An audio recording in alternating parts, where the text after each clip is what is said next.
Chapter 208. Wang Chong, what do you think? Zhao Qianqiu's face was pale, and his body was covered in blood.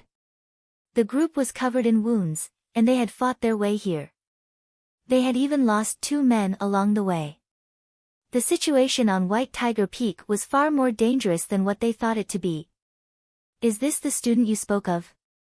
At this moment, the master archer instructor also spoke up.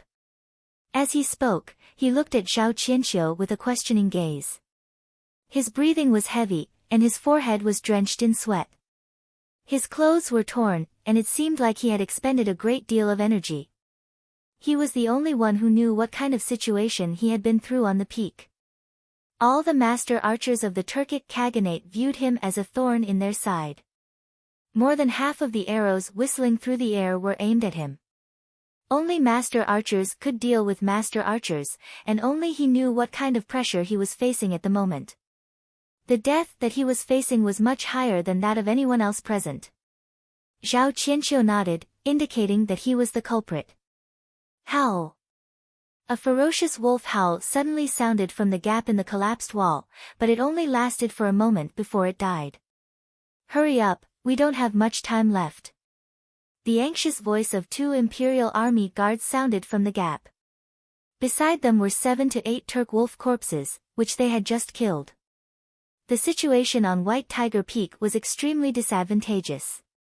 A large number of wolves and Goguryeo warriors had scattered the guards on White Tiger Peak.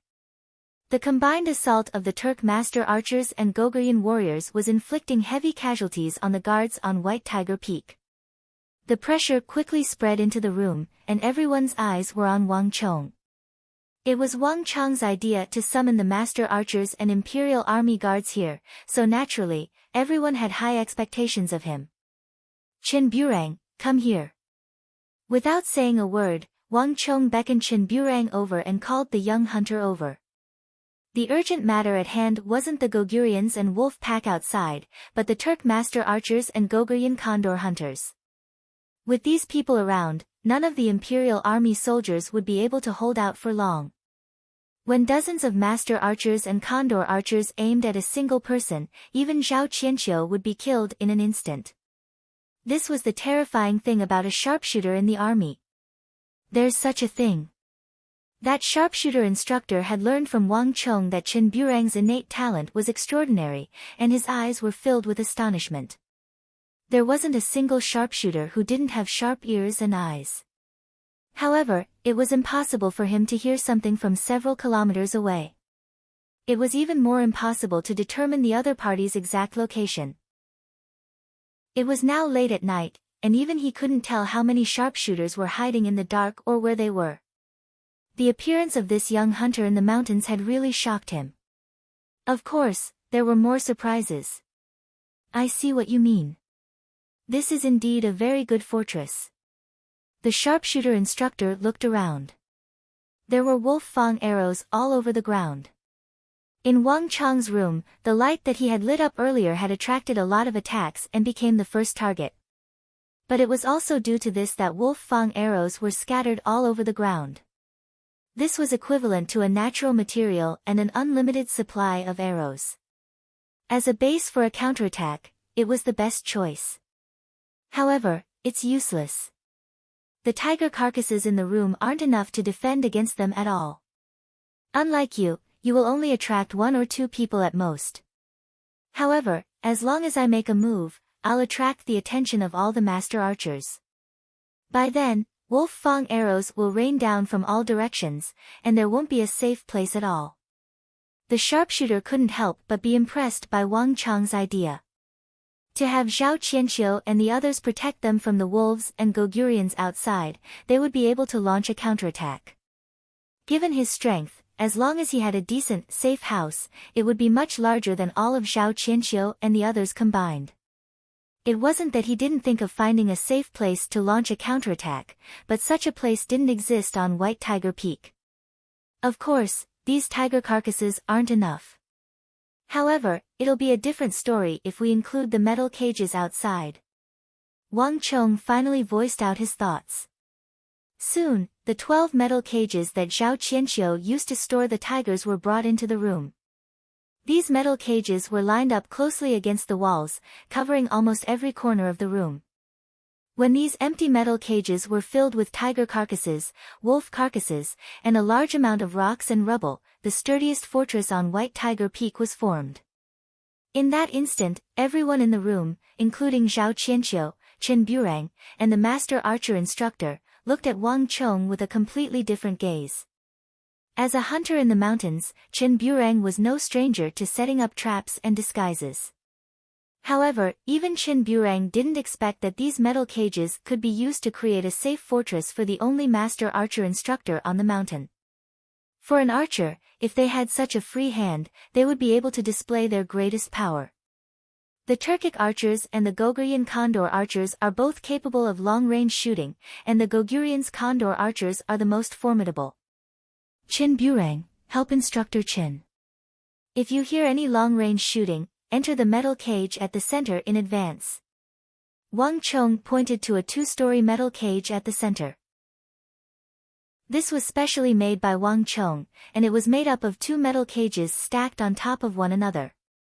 The top cage was filled with rocks, rubble, and wolf carcasses while the bottom cage was empty. This way, if the enemy master archer realized that a straight shot was useless and decided to use long-range shooting, Chen Burang and the master archer instructor would be able to enter the cage in time to protect themselves. In order to transport the tigers, Zhao Qianqiu had used thick xian metal to construct the metal cages. At this moment, this xian metal could be used to its fullest potential. Ha ha ha, Zhao Qianqiu, you sure have an incredible student under you. With this safe room, the wolf fang arrows on the ground, and this student, I'm confident that I can face all of them. Zhou Huang, the master archer instructor, laughed heartily. In an instant, he felt much more at ease. Back at the peak of the mountain, he had been completely suppressed by them. However, with Wang Chong's design, everything was different. We only need to leave a few people here. The moment I shoot, I'll immediately attract the attention of the Turkic master archers. The rest of you should leave this place. Zhou Huang was delighted. Holding his bow in his left hand and an arrow in his right, he was ready to shoot. Zhuang Zhengping, leave Qi Weisi in the cage at the center. The rest of you, follow me. Wang Chong beckoned, and the group immediately left the area. Even though the room seemed much more dangerous now that they had left. But with a master archer like Zhou Huang to attract the attention of the enemy, the group was much safer. Their priority now was to deal with the wolf pack and Gogurian warriors. Let's go. Remember the strategy one spoke of previously. Wang Chong whipped out his Wuzi steel sword and walked out of the room with widened strides. The group didn't walk out in a loose manner. Instead, they formed a military formation. Even the Imperial Army Guard who had split off to work with them couldn't help but look at them in awe. Awoo! As soon as Wang Chong walked out of the room, he was greeted by the sight of a pack of wolves. Individually, these wolves weren't too strong. Regardless of whether it was Wang Chong or anyone else here, they would be able to deal with them individually. However, the wolves of the Turkic plains didn't rely on their individual strength. Instead, they relied on the advantage they had as a group to charge forward like a tidal wave. Under such circumstances, be it Wang Chong, Zhao Jingdian, or the Imperial Army Guard, any one of them would be in danger if they were alone. This was also the reason why Wang Chong advised Zhao Qianqiu against charging out alone. The situation on White Tiger Peak was already extremely dire. Corpses littered the jagged rocks of the mountain. Wang Chong, Zhao Qianqiu, and the others had only spent a short moment in the room, but the situation on the peak had already taken a turn for the worse. Kill! Wang Chong gripped his sword with both hands and strode forward, leading his men in the charge formation of an army. Awoo! More than a dozen Turkic grassland wolves bared their fangs and howled. All of a sudden, they pounced toward Wang Chong and the others. Their eerie green eyes gleamed coldly in the night sky. Chi, blood splattered in the air. Following which, the corpses of the wolves fell from the sky, landing on Wang Chong and the others. At the same time, behind Wang Chong, more than 50 wolf fang arrows whizzed out from Wang Chong and Su Hanshan's room. Piercing through the air, they flew toward the surrounding forests on White Tiger Peak. The only master archer instructor on White Tiger Peak had finally made his move. In that instant, time seemed to have stopped, and everything seemed to have changed. Wang Chong didn't turn his head, but Wang Chong could sense the change in the sky above him. The rain of wolf fang arrows had suddenly thinned significantly. Everything seemed to have come to a standstill in that instant. Yay! 3 of them. 3 Turkic master archers are dead.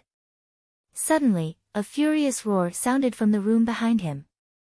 The voice was filled with uncontrollable excitement, and it was even trembling slightly. Chen Burang. It was Chen Burang's voice. No one turned their heads around, but everyone knew that Wang Chong's strategy was working.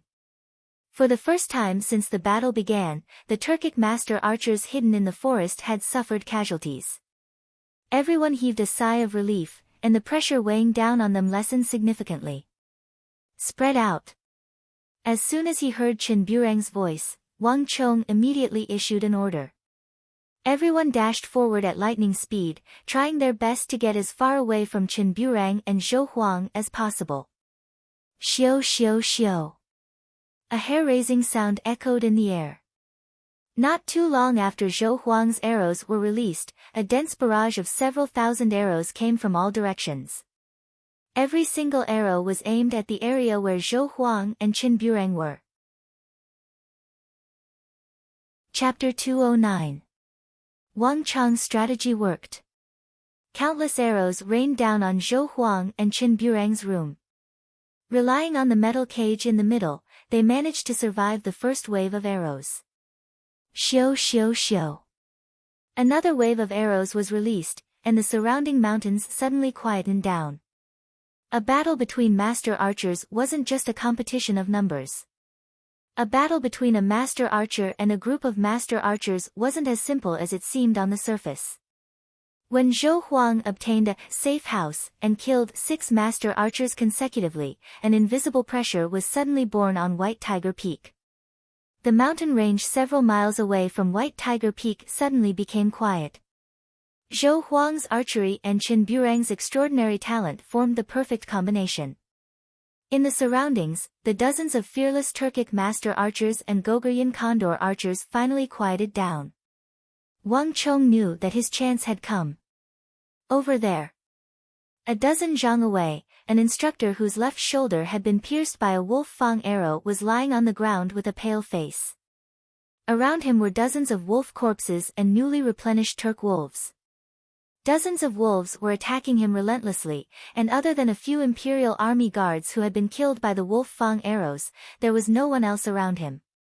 No one knew how long he had lasted here, but from his pale and sweaty face, Wang Chong could tell that he had expended a great deal of his strength. Qi. Wang Chong, Zhao Jingdian, Zhuang Zhengming, the 3 scions, and an Imperial Army guard swiftly rushed forward to save the White Tiger Peak instructor. With the help of Wang Chong and the others, the instructor's complexion improved significantly. Can you still hold on? Wang Chong said. Yes. The instructor replied. He felt that the young man before him was an unfathomable figure. In the chaotic White Tiger Peak, such a group was extremely eye-catching. Wang Chong didn't say much. He nodded and pulled him into his team. The next moment, Wang Chong led the instructor straight to the second place. There was a large boulder there, and behind it, an Imperial Army guard had also sustained severe injuries from the rain of arrows. The wolves who smelled the scent of blood surrounded him tightly. After dispersing the wolf pack and saving the Imperial Army Guard, the number of Imperial Army Guards and instructors by Wang Chong's side had increased to 3.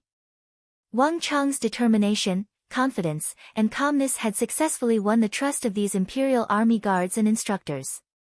Now, this was a force that could influence the situation in a small area. Next, the Gogurian warrior. Wang Chong pointed to a Gogurian warrior amidst the wolf pack. This person's hair was disheveled, and he exuded a wild aura. The 3 sabers in his hands were like a furious storm. Working together with the wolf pack, the Imperial Army Guard on the other side was forced to retreat step by step. As expected, the Imperial Army Guard wouldn't be able to hold on for much longer. Boom! The 3 instructors and Imperial Army Guards beside Wang Chong were the first to attack.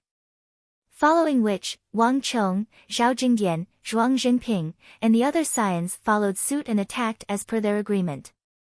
Wang Chong's human wave tactic was effective. In just a single move, the Goguryeo warrior's internal organs were crushed, and he died. The number of experts by Wang Chong's side increased to 4. Jingdian, Zhuang Jinping, bring some men to gather the other examinees. Also, at the edge of the mountain where there's no one, start a few fires. The bigger the better. The bigger the fire, the darker the area that the flames can't reach, and the greater the impact on the master archers. Wang Chong suddenly turned to Zhao Jingdian, Zhuang Jinping, and the others. Master archers weren't invincible. Even though they could clearly see the apples on the apple tree several kilometers away, that was only during the day. At night, there were too many ways to affect their eyesight. Bonfires were one of the ways to do that. In theory, the brighter the mountain, the more dangerous it was to others. But in reality, the contrast between the brightness of the fire and the darkness would only make it darker, making it difficult to see one's silhouette. And the existence of the bonfire would unknowingly affect the master archers, regardless of whether they were paying attention to it or not. Master archers were still humans, not gods. As long as they didn't feel this urge, the chances of them being ambushed would decrease significantly, and their chances of survival would increase as well. Don't worry, we'll do it now. Zhuang Jinping said without any hesitation. Following Wang Chong's instructions, the group quickly left. This is my formation. Everyone, attack according to this formation. Wang Chong drew a simple formation on the ground and passed it to the instructors and Imperial Army Guards. Understood. The crowd nodded. Wang Chong's formation was designed for the battlefield. In this aspect, they were much more receptive to it than Zhao Jingdian and the others. Leading the 4 Imperial Army Guards and instructors, Wang Chong continued forward. Wang Chong didn't make a move personally. Instead, he made use of the strength of the White Tiger Peak Imperial Army Guards and instructors to attack the Goguryeo warriors who were fighting alone. The 5th, the 6th, after gathering a batch of Imperial Army Guards and instructors, Wang Chong's momentum was set. More and more Imperial Army Guards gathered around him. 7, 8, 9, unlike the instructors and Imperial Army Guards who were severely injured earlier, most of the Imperial Army Guards that Wang Chong saved were still in their peak condition. On White Tiger Peak, intelligence was far more important than fighting prowess. Occupy that area first. Wang Chong stretched out a finger and pointed ahead. When he was ascending the mountain, he had seen clearly that there were 3 important locations on White Tiger Peak. These 3 locations were interconnected with one another. As long as he could occupy these 3 locations, he would be able to minimize the enemy's space to launch an assault. No matter how many enemies there were, they wouldn't be able to move freely. And the location that Wang Chong was pointing at was the first location. It was located in the middle of the many palaces on the mountain. Even though it wasn't a foolproof location, as long as he could occupy it, he could use the palaces to block the sight of the enemy master archers. Secondly, he could make use of the walls of the palaces to minimize the possibility of attacks from all directions. It could be said that other than Qin Burang and Zhou Huang's room, this was one of the safest locations in the mountain. Everyone, sit according to his instructions. At this moment, the instructor whom Wang Chong saved turned to the crowd and instructed. Wang Chong's composure and magnanimity instilled confidence in the crowd. Without any hesitation, the Imperial Army Guards and instructors followed Wang Chong's instructions. Awoo! Countless giant wolves and tigers pounced forward swiftly and ferociously, but they were unable to stop the group at all. After killing another 3 Goguryeo warriors hidden within the wolf pack, Wang Chong led the group to occupy this strategic location. On the left and right sides of this strategic location were towering walls that were more than a dozen zhang tall. The appearance of the 9 Imperial Army guards and instructors was reminiscent of a reef in the middle of a vast ocean. As though they had encountered a sharp boulder, the Turk wolf pack that was charging over from the foot of the mountain was immediately stopped by the group. The pack of wolves instinctively felt threatened. Countless wolves bared their teeth and roared as they pounced from all directions. But before the group, they fell to the ground one after another. The terrain played an important role. The moment 100 wolves entered the area, it was as though an ocean gushing into a river. At most, there would only be 8 to 9 Turk wolves in each direction. Following Wang Chong's instructions, the group was divided into 3 at the front, 4 at the back, and 2 in the middle who were responsible for providing support. Every single one of them stood firmly on the ground as though a nail. The unique terrain and formation made it so that even though there were many wolves, each of them could only deal with 2 Turk wolves on average. Given the strength of the Imperial Army, dealing with 2 Turk wolves was as easy as chopping vegetables. One after another, the wolves fell to the ground, filling up the alleyways on both sides. In just a short period of time, at least 60 to 70 wolves had died in the alleyways. Yet, none of them sustained any light injuries. While the group was stuck at this position, the number of wolves on the mountain decreased significantly. This alleviated the pressure on the Imperial Army, and they finally had a chance to catch their breath. In an instant, the situation on White Tiger Peak turned for the better.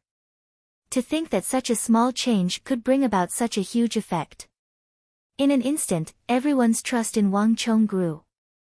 "Wang Gongzi, what should we do next?" An instructor looked at Wang Chong and asked. "We mustn't lose this location." Wang Chong frowned. After a moment of contemplation, he issued a new order: clear up the wolf carcasses in the alleyways and fill up the rooms on both sides. This will reduce the pressure on our flanks. There were no more tiger carcasses left. Even though the number of wolf carcasses couldn't compare to that of tiger carcasses, as long as there was a sufficient number of them, they could fill up the rooms on both sides and turn this place into a new fortress. Quantitative change could eventually lead to qualitative change. Let's do as Wang Gongzi says. At this point in the battle, a glimmer of hope lit up in everyone's heart. In just a short moment, the situation on White Tiger Peak was completely different from before. The rain of arrows in the sky had thinned significantly. The fearsome master archers in the surroundings had suddenly retracted their arrows, as though fearful of something. On the other hand, without the cover of the wolf pack, the twin saber and 3 saber Goguryeo warriors no longer posed as much of a threat as before. And all of this was due to the young man before them. Pu. With a kick, wolf carcasses were sent flying into the nearby rooms. In an instant, the 60 to 70 massive wolves filled up the empty rooms. Who? Almost at the same time, a massive bonfire rose from the darkness, followed by a second and a third. Zhao Jingdian and Zhuang Buping's side also lit up. These massive flames lit up the periphery of White Tiger Peak, but at the same time, they shrouded the surroundings with a layer of darkness. The areas on the peak where the light couldn't reach immediately turned darker and darker. Well done. In Wang Chong and Su Hanshan's room, Chen Burang's eyes lit up upon seeing the bonfire rising from the darkness. Even the drenched and feeble Zhou Huang's lips curled up into a smile at this instant. With these bonfires, he would hold an even greater advantage in this battle between master archers. This child doesn't need my guidance anymore. In the darkness, Zhao Qianqiu wiped the sweat off his forehead as he stared at the bonfire in the darkness with a smile on his lips. Just like a rolling snowball, Zhao Qianqiu didn't expect Wang Chong's meager strength of an Imperial Army guard and 5 students to create a snowball effect on White Tiger Peak. Instructor Zhao, Wang Chong has asked me to invite you over. Chapter 210. Amidst the darkness, Zhao Qianqiu was astonished to see Wang Chong. After his and Su Hanshan's room, Wang Chong had actually built a second fortress on the mountain. Using the corpses of the wolves to fill up the room and using the wolf pack as his shield, Wang Chong's thoughts were as bold as a heavenly steed. After filling the metal cage with rocks, he had left Zhao Qianqiu in shock once more. However, what truly shocked Zhao Qianqiu was the manpower that Wang Chong had gathered. In just a few moments, nearly 20 Imperial Army guards and instructors had gathered around Wang Chong, as well as more than 30 students. So many people. Zhao Qianqiu was astonished. Furthermore, Zhao Qianqiu realized that the people gathered by Wang Chong weren't fighting on their own. There seemed to be some sort of pattern to their positions. This is a battle formation. Zhao Qianqiu recognized it immediately. This method allowed the 20 Imperial Army guards and instructors, as well as the 30 or so students, to form a cohesive whole. With everyone working together, they were able to unleash their greatest prowess while minimizing the threat and attacks they faced. Without a doubt, this formation allowed them to exert far more strength than the dozens of people here. The wolf corpses and Goguryeo warrior corpses were the best proof of this. Wang Yan must have taught him this. A thought flashed across Zhao Qianqiu's mind. The Wang clan was a clan of ministers and generals, and Wang Chong's father was a famed general who guarded the borders. Given how knowledgeable Wang Chong was, it wasn't surprising for him to have such an ability. Wang Chong. Zhao Qianqiu walked over. The mountain wind howled. The youth in the darkness looked slightly pale, but he looked calm. Instructor. Hearing the voice, Wang Chong recovered from his daze. You're here. What business do you have with me? Zhao Qianqiu went straight to the point. Do you still have the strength to fight? Wang Chong said. Do you have a plan? Zhao Qianqiu immediately understood. Yes. Wang Chong nodded. Instructor, if I can think of a way to cover you down the mountain, I'll be able to help you. At close range, do you have a way to kill those Turkic archers? Are you kidding me? Sharpshooters are most afraid of close combat. Although their strength is not bad, they can't be compared to us, who are good at close combat. If we could really break through to their side, do you think that with our strength, we would still be in such a passive situation? Zhao Qianqiu frowned in displeasure. He had thought that Wang Chong had called him over for some kind of plan, but it turned out to be something like this. The current situation wasn't a matter of whether or not they could defeat those sharpshooters, but that no one could go down the mountain. When the sharpshooters had the advantage in numbers, the people here could only take a beating. Moreover, since the other party had come prepared, it was impossible for them not to guard against others descending the mountain. If anyone were to leave at this moment, they would surely be bombarded by the dozens of Turkic master archers and Goguryeo condor archers. No one would be able to survive, and that included Zhao Qianqiu. Instructor, what if I tell you that I have a way to send you down the mountain safely? Wang Chong's long hair fluttered in the wind as he chuckled. If that's the case, I'll definitely be able to break through the blockade of those master archers.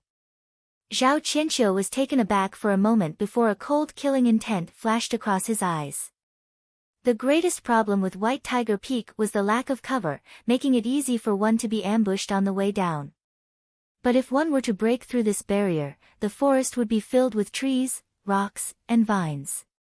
At this point, the master archers would be the ones who would be restricted, unable to bring out the full might of their bows. However, that's impossible. I'm just saying that. In fact, we won't even be able to break through their blockade down the mountain. Zhao Qianqiu shook his head as he recovered from his daze.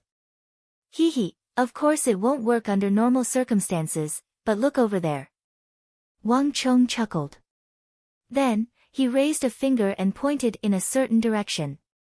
A cliff? Zhao Qianqiu was taken aback. The direction that Wang Chong was pointing at was a depression, and beyond that was a cliff. Jump down from the cliff? Was this some kind of joke? Would he still be able to survive if he were to jump down from there? At such a high distance, even if it was him, he would definitely die. I've observed it during the day, and the slope there is the most gentle. More importantly, there are Boston creepers there. Without beating around the bush, Wang Chong revealed the answer to the riddle. Zhao Qianqiu was taken aback for a moment before understanding Wang Chong's meaning. There was a huge difference between having Boston creepers and not having them on the cliff. Wang Chong had observed it during the day, and the cliff was shady. Due to the lack of sunlight, there were quite a few Boston creepers growing there. From top to bottom, they extended all the way down. Now that dozens of master archers had sealed off White Tiger Peak, these Boston creepers could be used as a shortcut to descend the mountain. Furthermore, it wouldn't attract too much attention. However, this isn't enough. Even if there are Boston creepers, once they notice us, we'll be doomed. Unlike flat ground, there's nowhere to hide on the cliff. Zhao Qianqiu said seriously as he began to consider the feasibility of Wang Chong's plan. Wang Chong chuckled. Without hiding anything, he revealed his plan. This plan is feasible. It's worth a try. After hearing Wang Chong's plan, even Zhao Qianqiu's eyebrows shot up in excitement. Wang Chong's plan might seem dangerous, but it was actually very familiar. From this, it could be seen that Wang Chong wasn't doing this on a whim. He had a comprehensive plan in mind. More importantly, this was the only solution they had at the moment. If they didn't deal with the dozens of master archers and Goguryan Condor archers, they wouldn't be able to turn the situation around. On this point, Zhao Qianqiu shared the same opinion as Wang Chong. If they wanted to turn the situation around, they had to deal with the dozens of master archers on the periphery. Who? A blazing flame suddenly rose not too far away, followed by a second one. The two massive flames danced and twisted, casting the area where the flames couldn't reach into darkness. At the same time, the twisting flames also obstructed the vision of the master archers on both sides. Hung long long. At the same moment the two flames rose, 3 to 4 massive black boulders fell from the cliff. Pu. Without any hesitation, a wave of wolf fang arrows fell from all directions. Following which, another wave of wolf fang arrows fell. Yet another wave of wolf fang arrows fell. The third wave, the fourth wave, after a few more waves, the master archers in the surroundings seemed to have noticed something. Unlike before, when every wave of arrows fell upon them, they were no longer like before. Instructor Zhao, it's about time. When you go down, curl up your limbs and descend for a period of time before using the boulders on the cliff to slow down the speed of your descent. After you descend, I'll continue to release a few more waves. As long as we make good use of them, we'll be able to reach the bottom of the mountain. Also, there are a few startled warhorses at the foot of the mountain. When you reach the bottom, you just have to pick one and chase the rest away. This will help you reach the position of the Turkic archers in the shortest time possible. The warhorses were discovered by the other students on White Tiger Peak, and this became an important part of Wang Chong's plan. The ivy on the cliff and the startled warhorses at the foot of the mountain. As long as Zhao Qianqiu made good use of them, he would be able to turn the situation around. I understand. Zhao Qianqiu nodded.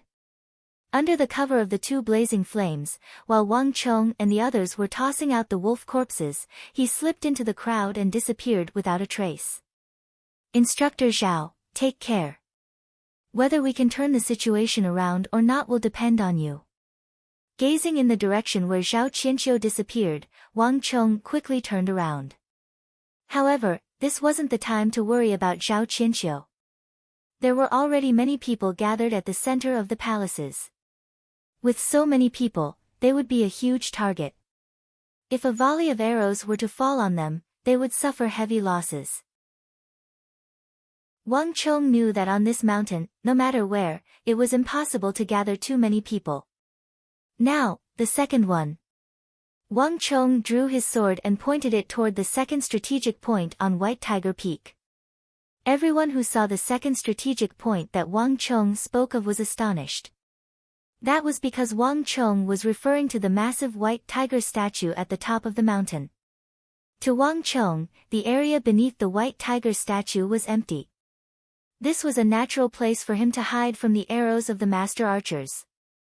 If a large number of wolf corpses were to be placed around the area, it would become the third natural fortress. More importantly, it would occupy the high ground.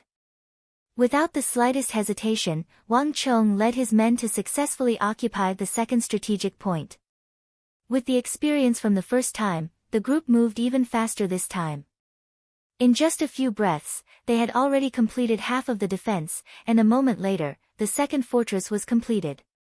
By this time, more than 30 Imperial Army guards and instructors had gathered around Wang Chong. This was already a formidable force.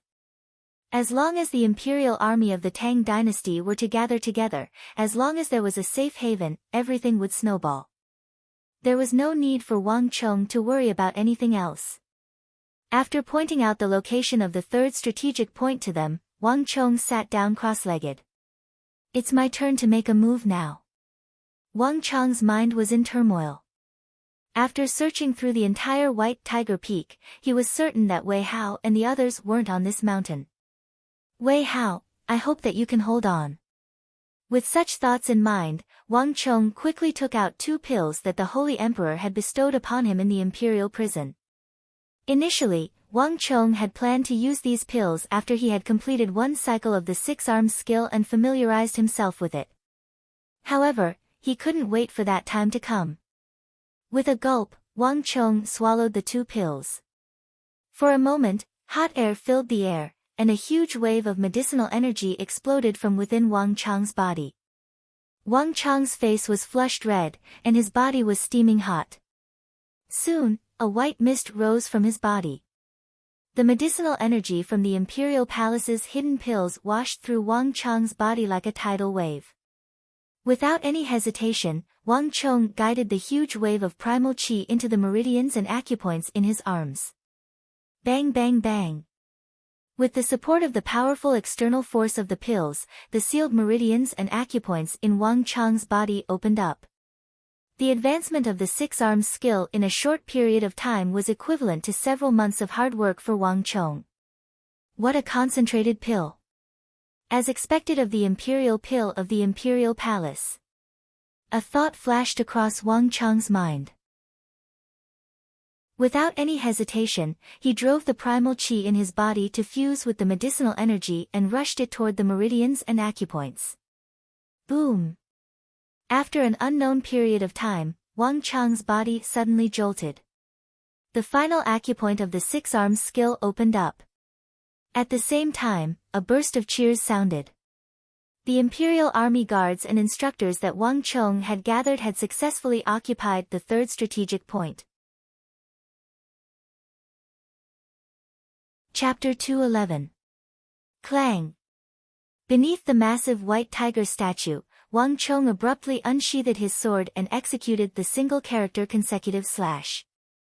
Schwa. With a flash of sword light, Wang Chong's 2 arms multiplied into 4 into 6, and in an instant, he seemed to have 6 arms. Ayo! With a series of screams, the 6 Turk wolves around Wang Chong immediately fell to the ground. Schwa schwa schwa.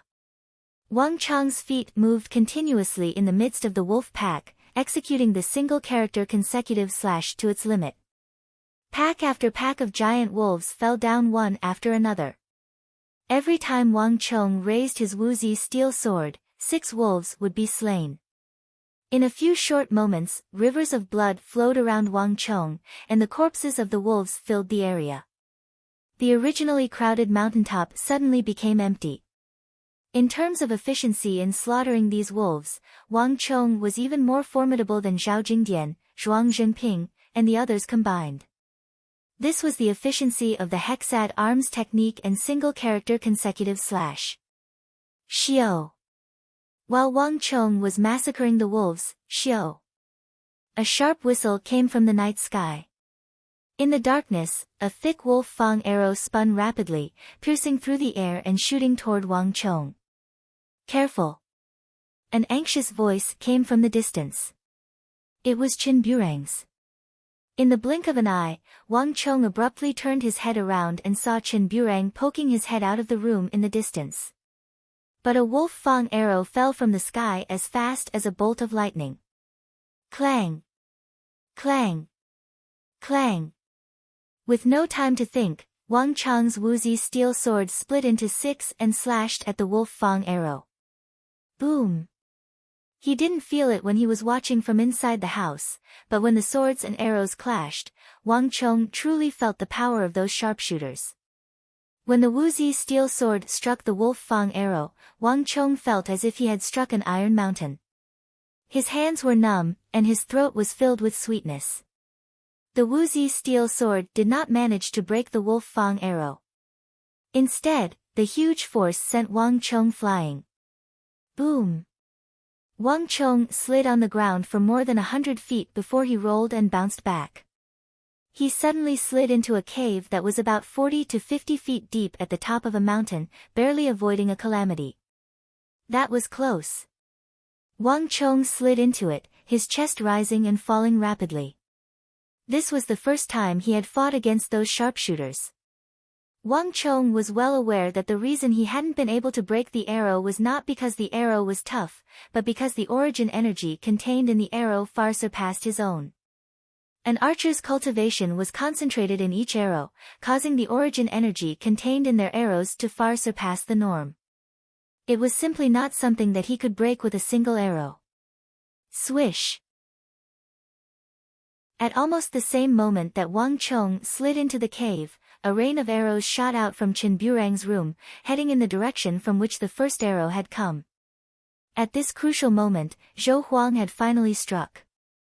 The area in the distance suddenly grew much quieter. There was no evidence, only intuition. Wang Chong sensed that yet another Turkic master archer had disappeared from the darkness. Swish swish swish. However, not too long after Zhou Huang made his move, countless arrows suddenly rained down from the sky, covering the area where Qin Burang and Zhou Huang were standing. This is a good chance. Wang Chong made use of Zhou Huang and Qin Burang's distraction to leap out of the cave. As he leaped out, Wang Chong flicked his sword toward the ground, and a few wooden planks flew into the air. Pang! An arrow suddenly flew over, shattering the wooden planks that Wang Chong had flicked in the air. On the other hand, Wang Chong made use of this strike to roll into a dark palace. The palace was densely packed with layers upon layers of wolf corpses. I'm safe. Kneeling on the floor, Wang Chong gazed outside and heaved a long sigh of relief. Even though he had made many preparations, White Tiger Peak was still in danger. I hope that Zhao Qianqiu and Zhou Huang can work together to neutralize the threat of the sharpshooters. Wang Chong stared at the door as his heart pounded furiously. Zhao Qianqiu's greatest advantage at the moment was that no one had noticed him yet. As long as he hid beneath the belly of his steed, he would only be able to travel several li. Those sharpshooters would be killed one by one. Zhao Qianqiu was the instructor in charge of imparting the art of commanding. Even though he hadn't revealed his true strength all this while, Wang Chong believed that as long as he was given a chance, he would definitely be able to overcome this situation. The entire hall was silent, and the commotion outside made the interior of the hall even more tranquil. Just as Wang Chong was contemplating the situation, a bizarre feeling suddenly welled up in his heart. Inexplicably, Wang Chong felt that the surroundings had become even quieter than before. For an instant, Wang Chong even felt that the sounds of battle, howls, and the crackling of flames had disappeared from his ears. Time seemed to have come to a halt at this moment, and the world fell silent. This is... Taken aback, Wang Chong slowly frowned. Instinctively, Wang Chong felt that the surroundings were a little unnatural. But the truly bizarre thing was yet to come. Initially, the hall was shrouded in darkness, and one couldn't even see their outstretched fingers. But in that instant, Wang Chong suddenly felt a green light rising from the depths of the hall. This kind of light shouldn't appear here. On the entire White Tiger Peak, there were blazing flames, flashes of lightning from swords, and the blood of dying wolves. But there shouldn't be any green light here. A thought flashed across Wang Cheng's mind, and he immediately lowered his head. In that instant, Wang Cheng finally noticed the source of the green light. It was right beneath Wang Cheng's feet. A massive green arc of light had appeared beneath his feet. The arc of light appeared from one end of the wall, and after passing through Wang Cheng, it disappeared into the other end of the wall. Taking a closer look, Wang Cheng could see innumerable interweaving brambles within the arc of light. Amidst the brambles, there were images of swords and sabers, and they were evenly distributed among the brambles. Halo of thorns. A thought flashed across Wang Cheng's mind, and he suddenly realized what this green light was. Halo, this was the halo of a true martial realm cultivator. On his left, separated by a wall, there was a true martial realm cultivator walking towards him. The two of them were only separated by a single wall. In that instant, Wang Cheng suddenly felt a great sense of danger. The surging aura of death caused Wang Cheng's scalp to go numb, and his hair to flutter in the air. Bang! In a split second, Wang Cheng pressed his left palm on the ground, and with his head down and legs up, he became one with his sword and suddenly shot out, away from the direction of the halo of thorns. In the blink of an eye, just as Wang Cheng shot out. Boom! The wall to the left of the spot where Wang Cheng was kneeling on previously exploded, and the halo of thorns on the ground abruptly materialized. With a loud howl, it shot toward Wang Cheng, who was in midair. Chi, the halo vibrated, and the air was torn apart, as though it had been sliced by thousands of swords.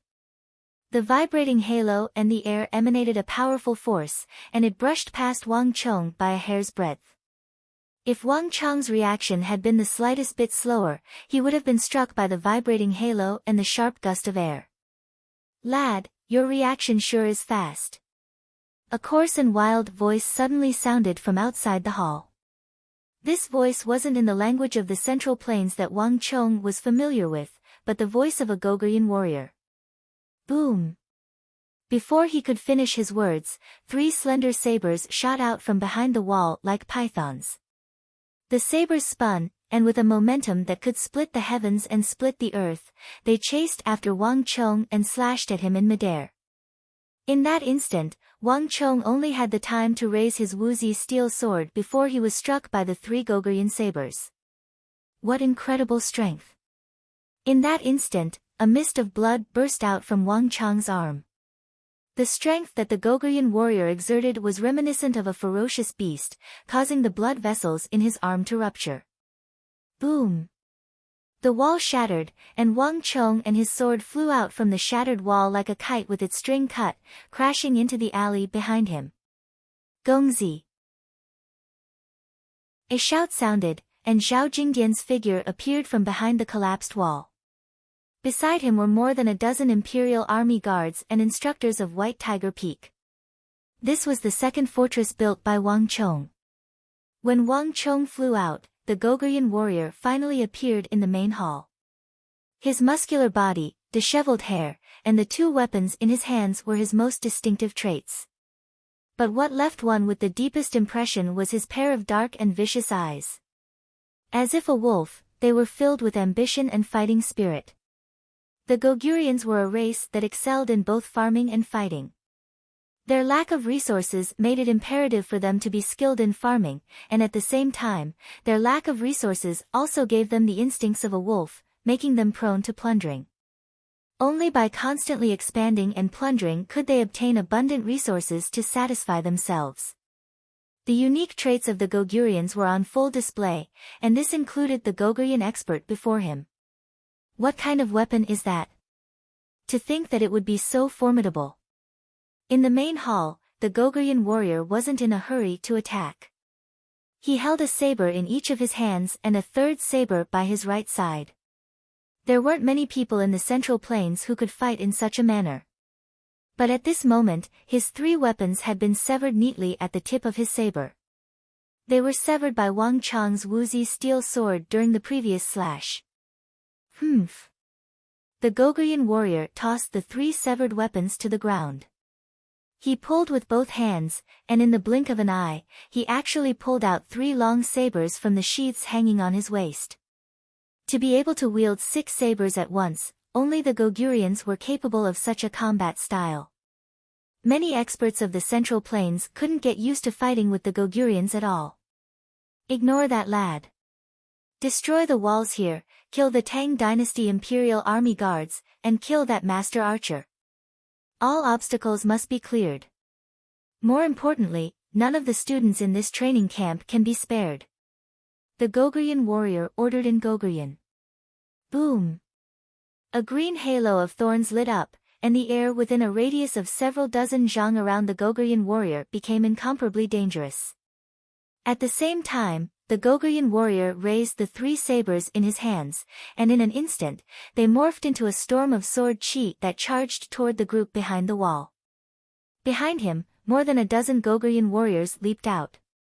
Their eyes were filled with savagery, and they held 2 to 3 weapons in their hands. Kill! With a furious roar, the dozen Gogurian warriors followed behind the Gogurian expert, charging toward the crowd behind the wall like a tidal wave. At the same time, behind the wall, the faces of the Imperial Army guards and instructors of the training camp turned cold, and they drew their weapons. Chapter 212. Hong Long. Like a volcano that had been suppressed to its limits, the dozen or so Gogurian elites clashed fiercely with the Imperial Army guards and instructors behind the walls. Sabers and swords clashed, and in that instant, sparks burst forth, lighting up the darkness. Hong Long, the green halo of thorns tore the walls of the palace apart as if they were made of paper. The dozen or so Gogurian warriors wielding more than 30 Gogurian swords created a storm of sword chi, suppressing the Imperial Army guards and instructors behind the walls in an instant. Howl! Wolf howls sounded. Behind the forceful opening by the Gogurian warriors, a group of ferocious Turks charged forward. Working together with the Gogurian elites, they charged toward the group behind the palace. Panicked cries sounded from behind the walls. Get into formation. Ignore those Gogurian warriors and kill those wolves first. Don't let them get close to the Imperial Army guards and instructors. In the blink of an eye, a voice echoed across the night sky, calling everyone back to their senses. Wang Chong was sitting on the floor with a hand clutching his chest. Fresh blood trickled down from the corner of his lips. That Gogurian warrior was simply too powerful. If not for his swift reaction, he would have long lost his life. But even so, Wang Chong's injuries weren't light. He felt as if his limbs were on the verge of shattering. But before he could even sit down to meditate, an intense sense of danger loomed over Wang Chong. The aura of death that followed him like a shadow left his scalp on the verge of exploding. There was no lack of experts among the Gogurians. In just a short period of time, they were able to determine the crux of the problem from the situation on the mountain and swiftly changed their strategy. On White Tiger Peak, Wang Chong had occupied 3 bases. Of the 3 bases, the most important one, as well as the only one capable of protecting Qin Burang and Zhou Huang, was the fortress that Wang Chong had opened up. If this fortress were to be destroyed, Zhou Huang and Qin Burang would no longer have anything to protect them from the Gogurian warriors. If that were to happen, their deaths would be certain. Without a master archer like Zhou Huang, there was nothing in the entire White Tiger Peak that could threaten the master archers of the Turkic Khaganate. At that time, no matter how many people there were on White Tiger Peak, they would only be sitting ducks. If the other party was really able to do that, White Tiger Peak would completely collapse, and Wang Chong's previous efforts would all go to waste. Clang! A cold light streaked across the darkness like a waterfall, falling towards the pack of wolves. Whoosh! With a flash of the saber light, the 6 giant wolves were split into 2, their heads and tails falling to the ground. Wang Chong flashed again, executing the single-character consecutive slash to its limits. His feet did not touch the ground as he moved around the wolf pack. In the blink of an eye, pack after pack of giant wolves was killed. Kill! At the same time, the other trainees also reacted. Following their designated positions, they formed a simple battle formation and began slaughtering the wolves in the surroundings. With the support of these trainees, the group was barely able to withstand the assault of the Gogurians. "Brat, you're courting death." Noticing the changes in the surroundings, a Gogurian saber pierced through the darkness and slashed at Wang Chong. The might of the saber was enough to topple mountains and overturn seas. If struck, Wang Chong would be severely injured even if he didn't die. Single character consecutive slash. Wang Chong did not wait for the other side's saber to land, but he had already flipped over and retreated. You sure are fast." In the darkness, the Gogurian warriors drew their sabers and clashed with the Imperial Army guards and instructors behind the wall. "Those fellows are too strong." At the back of the alley, Wang Chong was kneeling on the ground. His breathing hastened as he stared ahead unblinkingly. "How's Instructor Su?" Kneeling on the ground, Wang Chong asked without turning his head back. "They can't come over. The Gogurians are attacking them at the same time. Even though they don't have as many people as here, the number of wolves is much greater." A student from the training camp asked. His name was Su Chi. He wasn't a scion of a prestigious clan, but he was extremely opinionated and courageous. After White Tiger Peak fell into chaos, he was one of the few who volunteered to help the others. When Wang Chong led his men to the second strategic location beneath the White Tiger statue, he left the students here to him. Back then, it was agreed that if anything were to happen, he was to seek reinforcements from other locations. The three sides faced off against one another. Wang Chong had intended to transfer manpower from other locations, but from the looks of it, that wasn't an option at all. Since the second strategic location was under attack, there was no doubt that the third location was under attack as well. The other party had thought things through thoroughly, not giving him a chance at all. Pang! Just as Wang Chong was contemplating over the matter, a sudden change occurred. Pang! An Imperial Army guard drenched in blood suddenly flew high into the air. While he was still in the air, a Gogurian saber was hurled toward him. The saber pierced through his left chest and exited through his back, piercing through his heart and pinning him to the wall behind him. In an instant, everyone's face warped in shock. These Gogurian warriors were far stronger than the others. It hadn't been long since the start of the melee, but an Imperial Army guard had already been killed. There weren't many Imperial Army guards and instructors here in the first place, and now that one of them had died, the situation immediately turned dire. A strong sense of danger immediately rose in everyone's heart. "Su Chi, listen to me," Wang Chong suddenly called Su Chi over and whispered into his ears. "Wang Chong, are you sure that you want to do this?" Hearing Wang Chong's words, Su Chi gasped in shock. His face paled significantly. "There's no other way. We won't be able to hold them for long. We don't have any other choice. This is the only way. Otherwise, when the Gogurians arrive to reinforce us, we won't stand a chance anymore," Wang Chong said. In the end, Su Chi didn't say anything. Instead, he led his men away. The mountain winds howled, and in the darkness, saber glints and sparks flew everywhere. There was more than one halo of thorns lit up among the Gogurian warriors. Even though there were some among the Imperial Army guards and instructors, the intensity of the halo of thorns couldn't be compared to the Gogurian warriors. At this point in the battle, not a single one of the Imperial Army guards and instructors around Wang Chong was unharmed. "We won't be able to hold on for much longer. In at most 15 minutes, this fortress will collapse. We have to find a way to resolve this situation as soon as possible." Even though his cultivation was gone, Wang Chong's eye of discernment was still there. Wang Chong knew that if he didn't do anything soon, everyone here would die. His gaze swiftly swept across the battlefield, and soon, Wang Chong's eyes fell on the leader of the Gogurian warriors who had assaulted him previously. In the darkness of the night, the halo of thorns around him was extremely eye-catching. Three pitch-black Goguryeo warriors darted about unpredictably, and under the augmentation of the halo, he looked like a human-shaped storm. Just him alone was enough to suppress the three Imperial Army instructors and guards. Of the entire battlefield, he possessed the greatest destructive power. Gao Feng, lead a team and attack his left shoulder and ribs according to the formation. Wang Chong suddenly raised a finger and pointed at the Goguryeo warrior on the battlefield.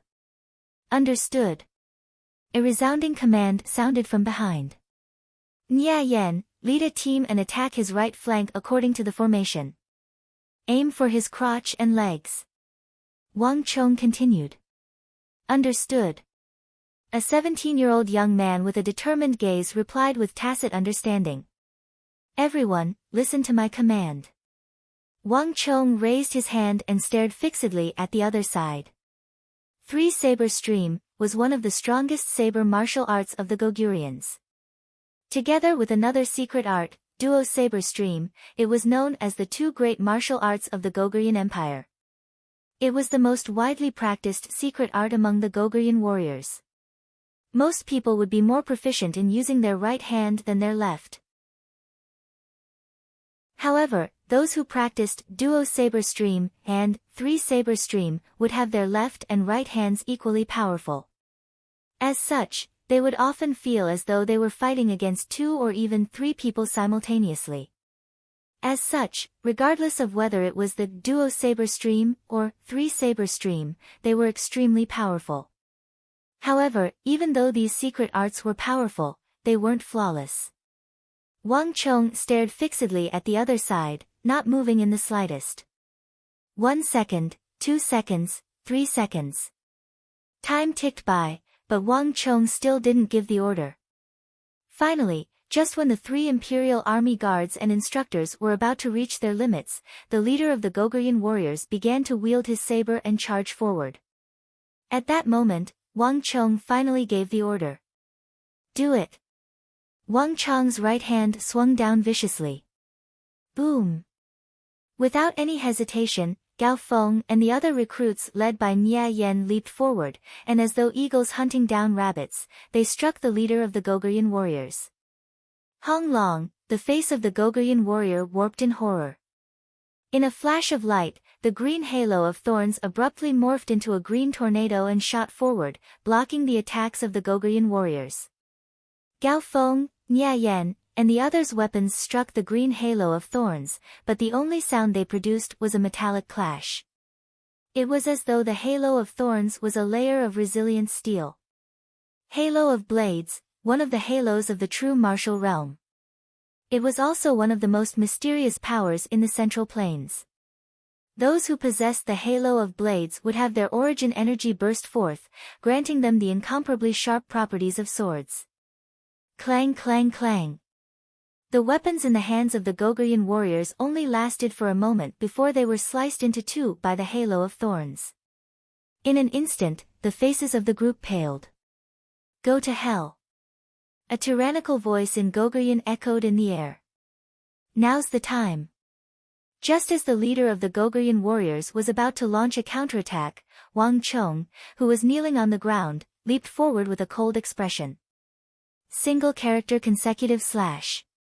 In an instant, Wang Chong appeared before the leader of the Goguryeo warriors. Making use of the moment when he was distracted, Wang Chong's woozy steel sword swiftly pierced toward the gap between the three sabers of the Goguryeo warrior. Chi! A crimson gleam flashed, and the sword pierced deep into the body of the leader of the Goguryeo warriors. Then, with a vicious tug. How is this possible? Chapter 213. Piercing Pain. An intense piercing pain. The ferocious and savage Goguryeo warrior leader could hardly believe that he would be struck by Wang Chong's spear. Their targets this time were the Imperial Army guards and instructors of the training camps of the Tang dynasty. He didn't think much of a weak warrior like Wang Chong. More importantly, the three-stream saber was incomparably domineering. When executed, it felt like a raging storm. He had clearly intercepted the other party, so why did Wang Chong still manage to succeed? Pang! A heavy palm struck Wang Chong's chest, and as though a broken kite, Wang Chong was smashed into the wall behind him. The immense force of the palm smashed his entire body into the wall. At the same time, voila, the chest of the leader of the Goguryeo warriors split open, and a huge gash of blood mixed with his innards flowed down from the wound. Wang Chong's hexad arms technique might seem like a single slash, but it was actually 6 swift slashes. These 6 slashes had already sliced the leader's innards into several pieces and severed his vitality. The 3 Imperial Army guards and instructors attacked him from the front while Gao Feng and Nia Yen led the crowd to divert his attention. Under such circumstances, if they were still unable to kill him, then it would be impossible for Wang Chong to do so. Pooh! The corpse of the leader of the Goguryeo warriors fell to the ground. At the same time, Wang Chong spurted a huge mouthful of blood and fell from the wall. The difference in strength between the two parties was simply too great. Even though Wang Chong was prepared for it, he still managed to injure his innards. If not for the fact that Wang Chong had cultivated the dragon bone art, making his bones, muscles, and tendons far more compact and resilient than an ordinary person, he might even have been jolted to death by the other party's final blow. That fellow is too strong. If I hadn't crossed blows with the experts of Goguryeo before and learned of the flaws in his 3-saber stream, I might not have been able to kill him. Wang Chong took out a healing pill from his bosom and swallowed it without thinking. At this moment, a cold and emotionless voice rang in Wang Chong's ears. The sound only lasted for a split second. It was so fast that it seemed like an illusion. Wang Chong was stunned. What's going on? That was the voice of the Stone of Destiny. He had heard it many times, so there was no mistaking it. Could it be that he had just done something that triggered something in the Stone of Destiny? Buzz! Just as this thought emerged in Wang Chong's mind, the scenery before him warped, and the scene where Wang Chong killed the Goguryeo warrior replayed itself. Finally, it stopped at the moment when the Goguryeo warrior fell. At the same time, the familiar voice of the Stone of Destiny sounded in Wang Chong's ears. Host has killed a warrior of the Goguryeo Empire, and the total amount of destiny energy obtained has exceeded 100.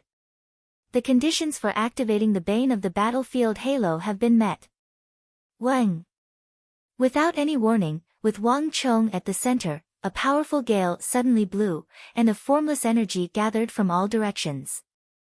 Along with the energy gushing out from Wang Chong's head, it flowed into Wang Chong's body. Along with this surge of power, there was also an obscure message. All of this energy flowed through his limbs and finally into Wang Chong's dantian, forming a scorching, ring-shaped energy sphere. Goguryeo warrior. The person I killed was a regular soldier of the Goguryeo Empire. Feeling the changes in his body, Wang Chong was stunned.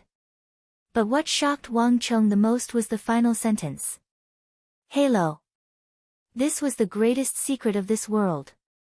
It was also the greatest difference between the Tang dynasty in Wang Chong's memory. In this world, as long as one's cultivation reached true martial realm, there was a certain chance that one could gather the energy in one's body and form a powerful halo around one's body. The lowest level was the true martial realm's thorns halo. All of the halos were circles of cyan thorns with thorns growing out of them. The halo that the Goguryeo warrior Wang Chong killed possessed was the typical green halo of thorns of true martial realm. The same halo of thorns could have different attributes depending on the martial arts one practiced. For example, the halo of strength, the halo of charge, the halo of speed, and the halo of black iron. These were all the most basic halos. The halo of strength could allow a true martial realm martial artist to greatly increase their strength.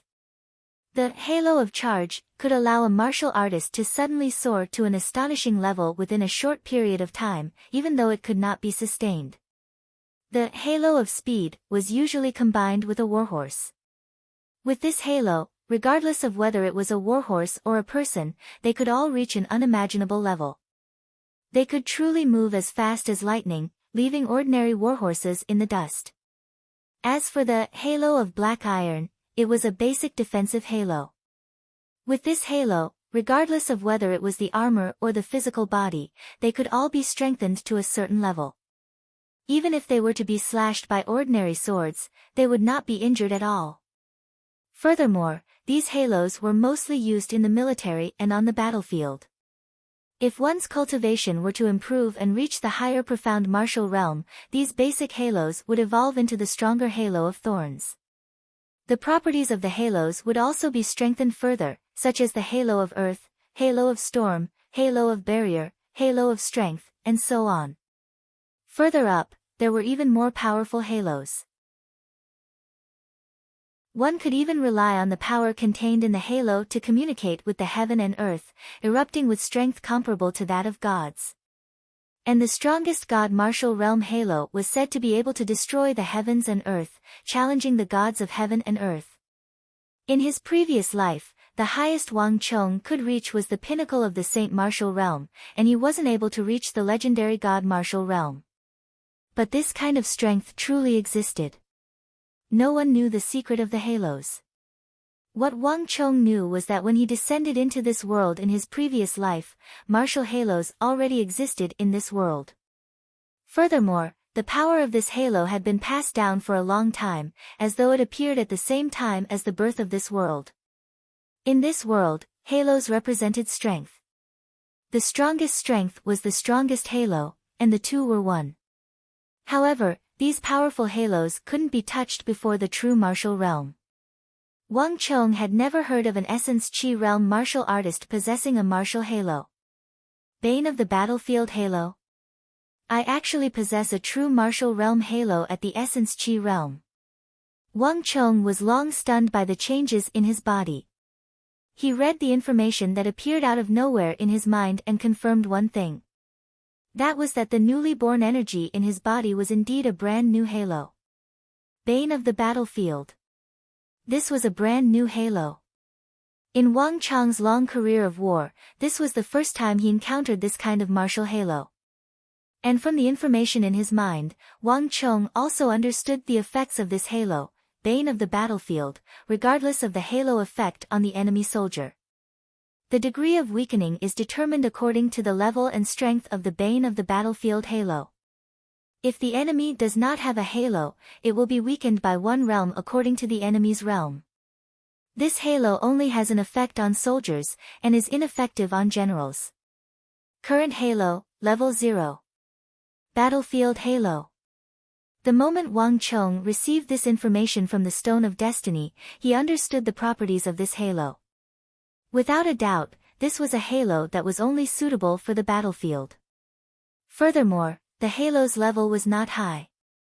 Therefore, it was ineffective against enemy generals and could only be used on ordinary soldiers or elite soldiers. Without a doubt, the Goguryeo leader whom Wang Chong killed was an elite soldier of the Goguryeo army. It was precisely because he killed this elite soldier that Wang Chong activated the Bane of the battlefield halo in his body. To think that the Stone of Destiny would have such an effect. After activating the Stone of Destiny for so long, this was the greatest surprise that Wang Chong had received in the past few months. A halo represented strength. As long as one possessed a halo, one would possess strength regardless of one's cultivation realm.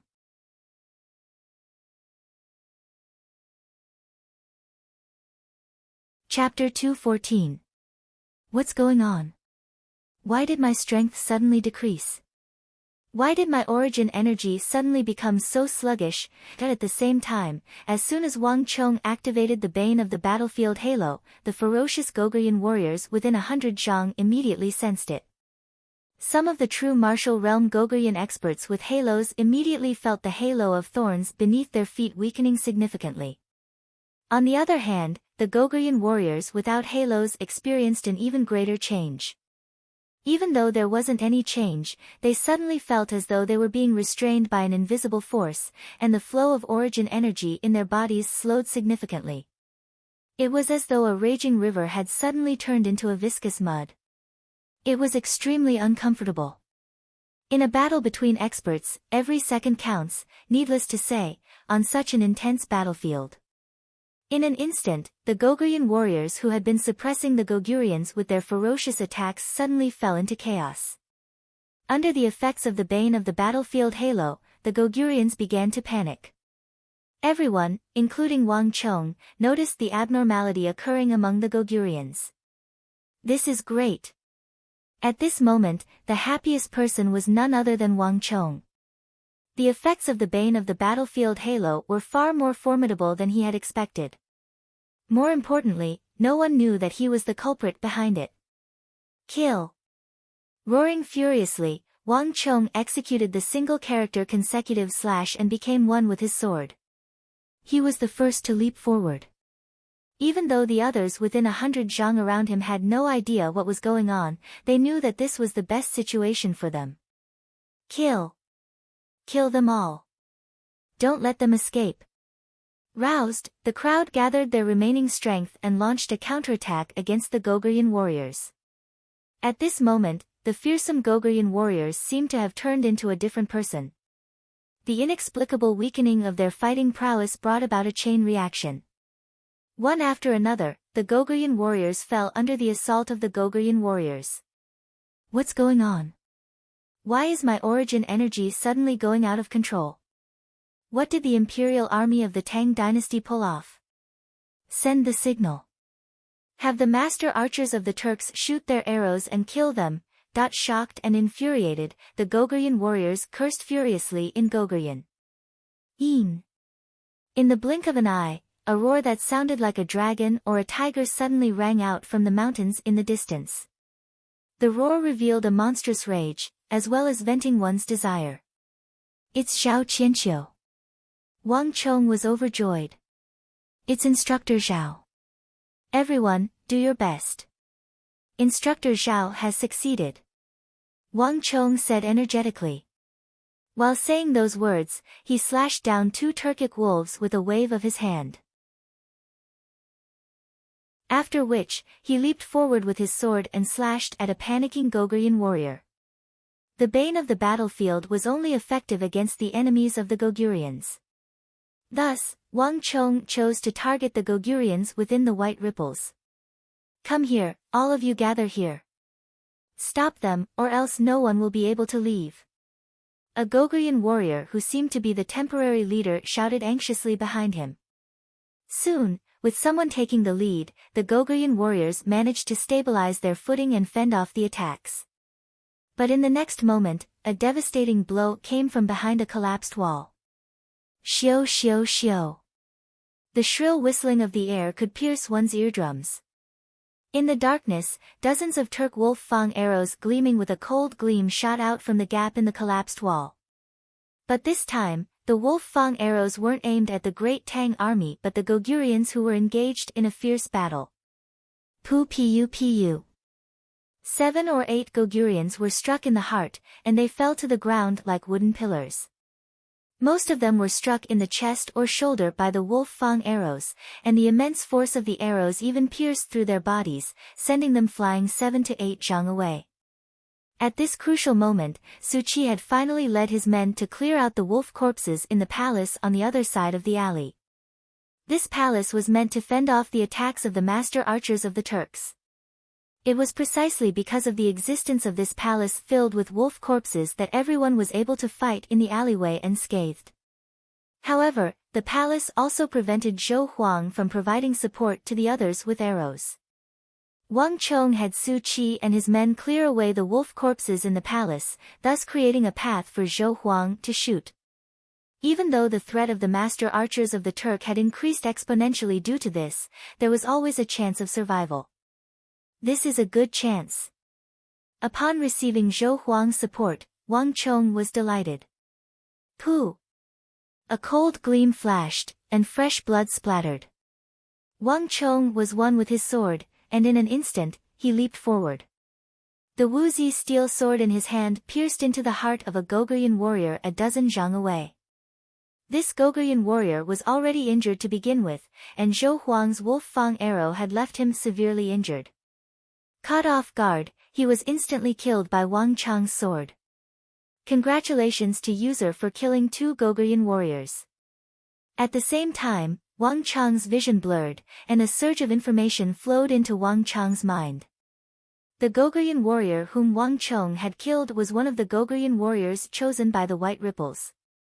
Who? A frenzied gale blew, and invisible energy surged from the surroundings into Wang Chang's body. Even though there weren't any obvious changes, Wang Chong could clearly sense that the bane of the battlefield halo in his dantian had increased significantly. Not only so, as ripples spread across the area, Wang Chong could clearly sense the radius of the bane of the battlefield halo increasing once more. This time, the radius of the halo had expanded from 100 zhang to 130 zhang. Under the effects of the bane of the battlefield halo, the area of effect of the Goguryeo warriors had increased once more. In the surroundings, the Goguryeo warriors, who were under the effects of the bane of the battlefield halo, felt the restraining force on them increasing once more, and they panicked even more. To think that the amplification effect of the bane of the battlefield halo would be so obvious. Sensing the change in the radius of the halo, Wang Chong was overjoyed. When he activated the Stone of Destiny, the bane of the battlefield halo he had obtained was still at level 0. This was the most primitive effect of the halo. Based on the information he had gathered, he had to kill at least 100 Goguryeo, Turkic, Uzun, or Mengshi Zhao soldiers before the bane of the battlefield halo could reach level 1, turning from the white ripples into a halo. In the world of martial arts, this was equivalent to the difference between the ripples of origin energy tier 9 and the halo of true martial realm. Wang Chong had thought that killing 2 Goguryeo warriors was just a drop in the bucket, so it shouldn't be of much use. Who could have thought that the effects of the bane of the battlefield halo would far surpass his expectations? To be able to cover such a large area, this is definitely a typical battlefield halo. In a chaotic battle, this halo would be able to bring out its full potential. Invigorated, Wang Chong immediately chased after the other Goguryeo warriors chosen by the White Ripples. Wang. Under the effects of Wang Chang's bane of the battlefield halo and Zhou Huang's arrows, the Goguryeo warriors on White Tiger Peak were finally unable to hold on any longer. Retreat! Hurry up and retreat! Amidst the wolf pack, the ferocious Goguryeo warriors immediately retreated down the mountain like a receding tide. This defeat was inexplicable. Until now, no one knew what was going on. But without a doubt, the most opportune moment for the Goguryeo warriors to attack had passed. In an instant, a large number of Goguryeo warriors retreated down the mountain. Beneath them, a large number of corpses were left. This is a good chance. Making use of this opportunity, a portion of them chased after the retreating Goguryeo warriors while the rest of the Imperial Army guards and instructors followed the passageway that Zhao Qianqiu had used previously and slid down the mountain. There were quite a few master archers lying in ambush around White Tiger Peak. Zhao Qianqiu's strength alone wasn't sufficient.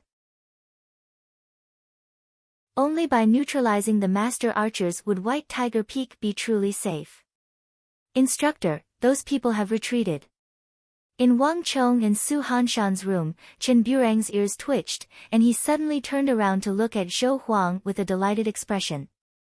Zhou Huang's relentless shooting, Zhao Qianqiu's ambush in the mountains, and most importantly, the defeat of the Goguryeo warriors responsible for the assault on White Tiger Peak, the master archers of the Turkic army also realized that they had lost the upper hand. Thus, they began to retreat. This is a good chance. Chen Burang, tell them to chase after the Goguryons. Don't let them escape. With the two groups mixed together in the middle of the night, it's difficult for even master archers to identify them. This is the best chance for us to retaliate. As for those Goguryeo Condor archers who refuse to retreat, leave them to me. Zhou Huang said with a bright gleam in his eyes. Yes. Chen Burang quickly replied and left. Wang Chong descended the cliff. He knew that there was no need for him to worry about White Tiger Peak anymore. What Wang Chong was worried about at the moment was Wei Hao and Marchioness Yi. After tossing a few rocks, Wang Chong slid down the cliff stealthily. The arrows on White Tiger Peak were sparse.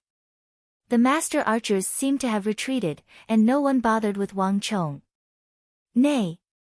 Just as Wang Chong landed on the ground, the neighing of Neigh's steed sounded in the darkness. Under the dim light of the night, Wang Chong could clearly see an incomparably dashing green colt charging up to him. There was a circle of white hair on the horse's hoof, which was exceptionally eye-catching in the dark. Little Shadow. Wang Chong was taken aback by the sight, and he was overjoyed. Little Shadow, I didn't think that you would still be alive. Wang Chong's white-hoofed shadow was still in a free-range state, and it hadn't been equipped with a saddle, stirrup, or bridle yet.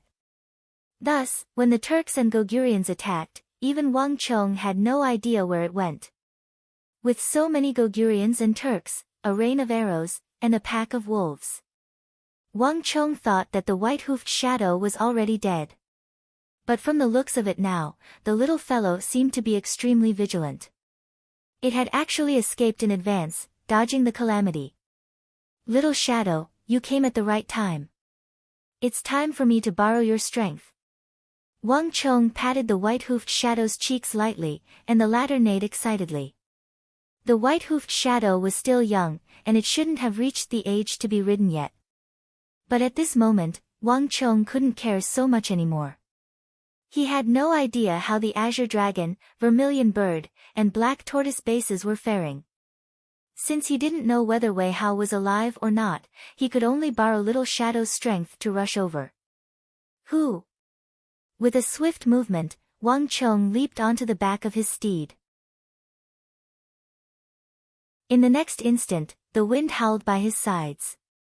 Seated on the back of the steed, Wang Chong felt as if he was galloping at lightning speed. Fast. Wang Chong was astonished. In that instant, he suddenly understood why the white-hoofed shadow was able to survive the night assault. Although it was still in its infancy, the white-hoofed shadow's speed and strength were even faster than a mature warhorse. In fact, Wang Chong even felt that it was far superior to the Turk wolves.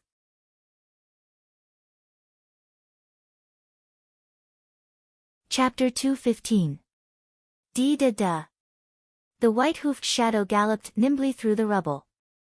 Even though it was just a colt, the capability it displayed was far superior to that of mature warhorses.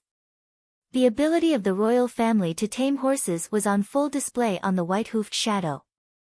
As the colt traversed through the rubble and forest, Wang Chong didn't head for Azure Dragon Peak or Black Tortoise Peak immediately. He didn't know which base Wei Hao was at, and it was unlikely that he would be able to find him. On the contrary, on the Vermilion Bird Peak, which was the closest to White Tiger Peak, Wang Chong knew a few people. I wonder how Marchioness Yi and the others are doing. Wang Chong thought as he suddenly thought of Marchioness Yi and the others. Marchioness Yi was of the same generation as Wang Chong's second sister, Wang Zhuyan. Even though she had been messed around with by both of them, it was just a harmless prank. Marchioness Yi wasn't a bad person. Not to mention, she did remind him of Zhou Zhang's matter. In just a short moment, Wang Chong heard deafening battle cries. From afar, a massive crimson vermilion bird stood on the Vermilion Bird Peak. Beneath the crimson vermilion bird sculpture were layers upon layers of crimson palaces. However, it was different from what Wang Chong had imagined. The Gogurian warriors and wolves on the Vermilion Bird Peak were unable to advance any further than a certain distance from the peak. Not only that, an endless rain of arrows howled out from Vermilion Bird Peak, landing on the surrounding mountains. They were actually able to fight back and forth with the Turkic master archers, and they were not at a disadvantage in the slightest. Isn't this a little too exaggerated? Seated on the back of his steed, Wang Chong's eyes nearly popped out of their sockets upon seeing this sight. There were only 3 master archers in the Kunwu training camp. At most, there would only be 1 master archer on the Vermilion Bird Peak. But from what Wang Chong could see, it was as if there were 20 to 30 master archers on Vermilion Bird Peak, guarding it so tightly that not even a drop of water could trickle through. However, Wang Chong was well aware that this was impossible. Just how many monsters are there on the Vermilion Bird Peak? Wang Chong muttered to himself as he subconsciously thought of Marchioness Yi and the others. If there was only one godly archer on Vermilion Bird Peak, then the other godly archers could only be the female students. At the very least, he was a true martial realm celestial expert like Marchioness E. Wang Chong did not know much about the female cadets in the 3 great training camps. He didn't pay any special attention to it. The only thing he knew was that the women in the training camp were different from the men. Most of the female cadets didn't like to fight hand-to-hand with others, so the proportion of females who chose to be archers was much higher than males in other bases. However, even though he knew, Wang Chong did not expect these female students' archery skills to reach such a level. It seems like there are quite a number of valiant women like my second sister and Marchioness E on Vermilion Bird Peak. Wang Chong broke out in cold sweat. Not only were there many master archers, the number of true martial realm experts on Vermilion Bird Peak was also much higher than what Wang Chong had imagined. At the very least, it was much more than White Tiger Peak. At a glance, Wang Chong could see halos exploding on the Vermilion Bird Peak like fireworks, creating an incomparably dazzling sight. The overall strength of Vermilion Bird Peak seemed to be much higher than that of White Tiger Peak. Let's go. Without any time to think, Wang Chong urged his steed forward. Even though the overall strength of Vermilion Bird Peak wasn't too bad, and there were quite a few perverted women like Marchioness E, the strength of the Gogurians and Turks still couldn't be underestimated. Wang Chong hurried to the vicinity of Vermilion Bird Peak and dismissed the white-hoofed shadow. Then, he found a slightly lower slope and silently climbed up the peak. Wang Chong found an opportunity in the darkness, and so, he shot out from the flames. Shwa! Without any hesitation, Wang Chong released the bane of the battlefield halo in his body. A massive invisible ripple swept through the darkness, and in a radius of 200 zhang, the bodies of the Gogurians and Turks were abruptly covered in a layer of white ripple. Due to Wang Chong's interference, the momentum of the battle abruptly reversed. Before the Gogurians and Turks could react to what was going on, the halo of thorns beneath their feet suddenly weakened, and the flow of origin energy in their bodies turned sluggish. In an instant, the speed of their attacks was reduced by more than twofold. In an instant, the Gogurians and Turks were thrown into disarray. Pooh! Amidst the chaos, Wang Chong targeted a severely injured Gogurian warrior and pierced his Wuzi steel sword through his heart. Congratulations to user for killing 4 soldiers of the Goguryeo Empire. A familiar voice sounded by Wang Chong's ear.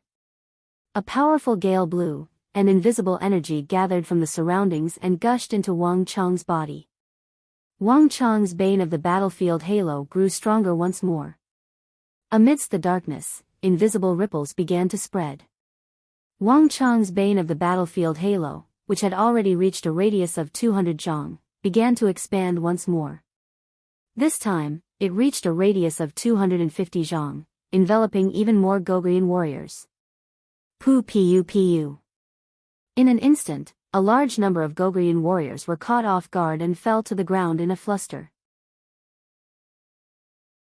Wang Chong's appearance had disrupted their rhythm. Die! All of a sudden, a furious bellow sounded. Just as Wang Chong was about to kill the Gogurian warrior, a gust of wind blew by.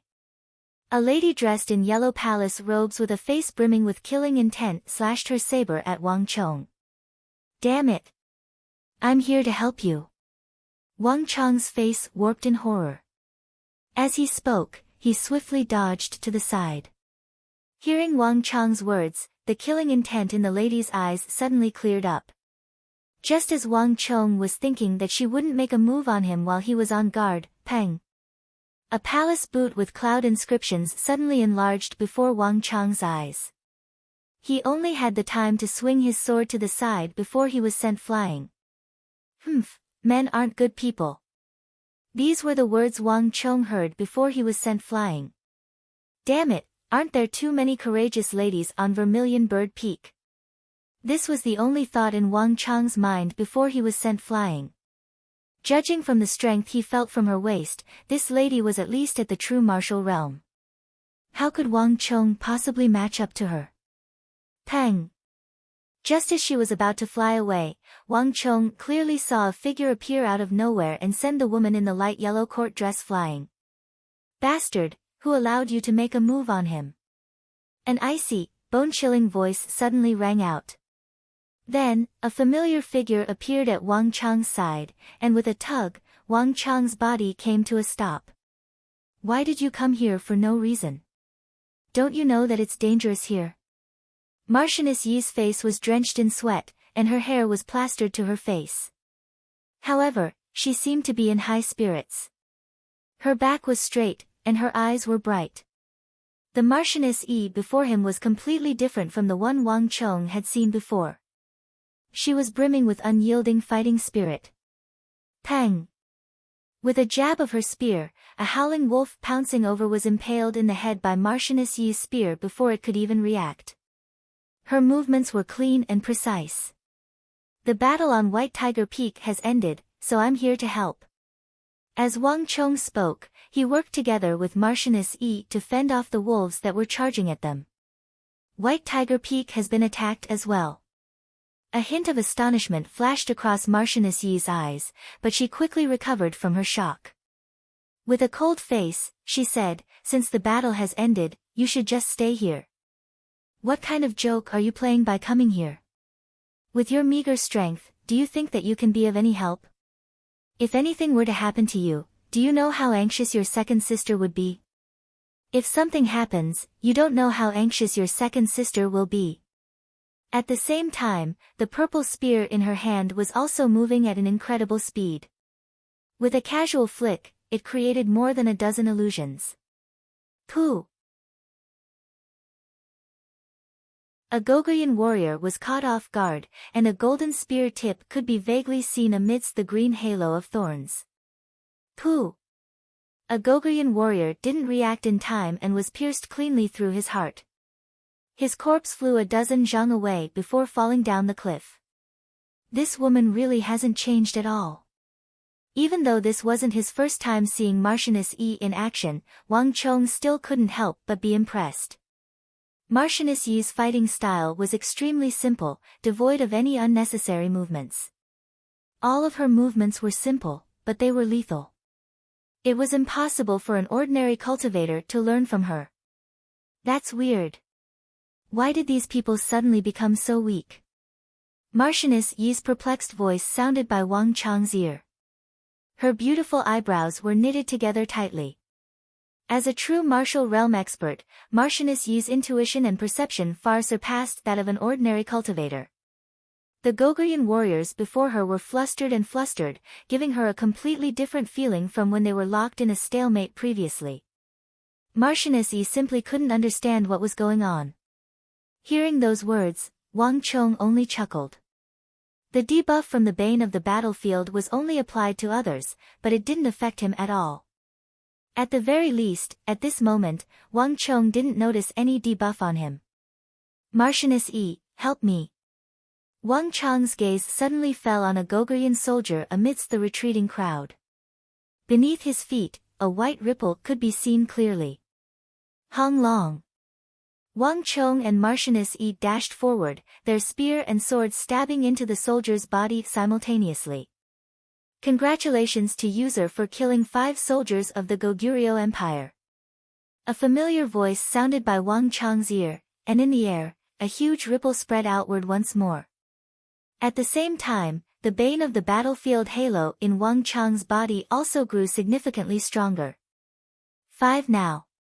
Wang Chong's spirits were lifted, and he was overjoyed. The Bane of the battlefield aura could only be upgraded by killing the soldiers of opposing countries. Most of the soldiers in the army were in the true martial realm and possessed the halo of thorns. Given Wang Chong's strength, under normal circumstances, he wouldn't even be able to fight them one-on-one. However, with a true martial realm expert cooperating with him, the situation was different. At this moment, the Goguryeo soldiers were exhausted, and they were all injured. Furthermore, under the influence of his halo, this was the best opportunity for him to upgrade the Bane of the battlefield halo. Pooh! The 6th. The 7th. Thus, Wang Chong chose those who were alone, exhausted of origin energy, injured, and flustered. As for those who were in peak condition, he didn't touch a single one of them. Wang Chong wasn't greedy. With the bane of the battlefield halo, Wang Chang's contribution was unmatched by anyone else on Vermilion Bird Peak. Xiao! All of a sudden, a piercing whistle sounded, and a strong sense of danger rose in Wang Chang's heart. Wang Chang's body tensed up. A wolf fang arrow, harnessed with destructive might, was flying toward him. Not good, a Turkic master archer. Wang Chang's face warped in shock. Without any hesitation, he executed the single consecutive slash and dodged to the side. But a moment later, before Wang Chong could make his move, the most unexpected thing occurred. Pang! In the blink of an eye, a crimson arrow as thick as a pinky flew over from the top of Vermilion Bird Peak, knocking the wolf fang arrow above Wang Chang's head away.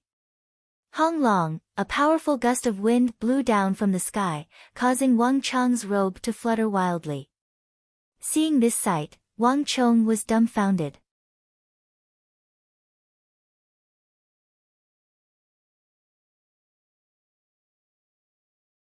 In the distance, black shadow rabbits leapt up and swooped down, rushing over. Although they were a bit late, the Vermilion Bird Peak's Imperial Army guards and instructors still arrived at this time. Retreat! Retreat quickly!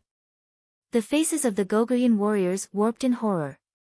Without any hesitation, they frantically fled into the mountains. Good chance! Wang Chang's eyes lit up.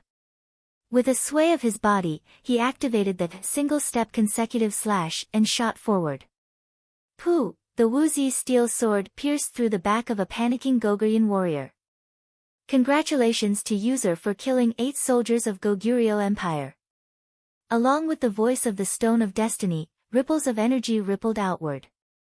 Wang Chong could clearly feel the bane of the battlefield augmenting once more.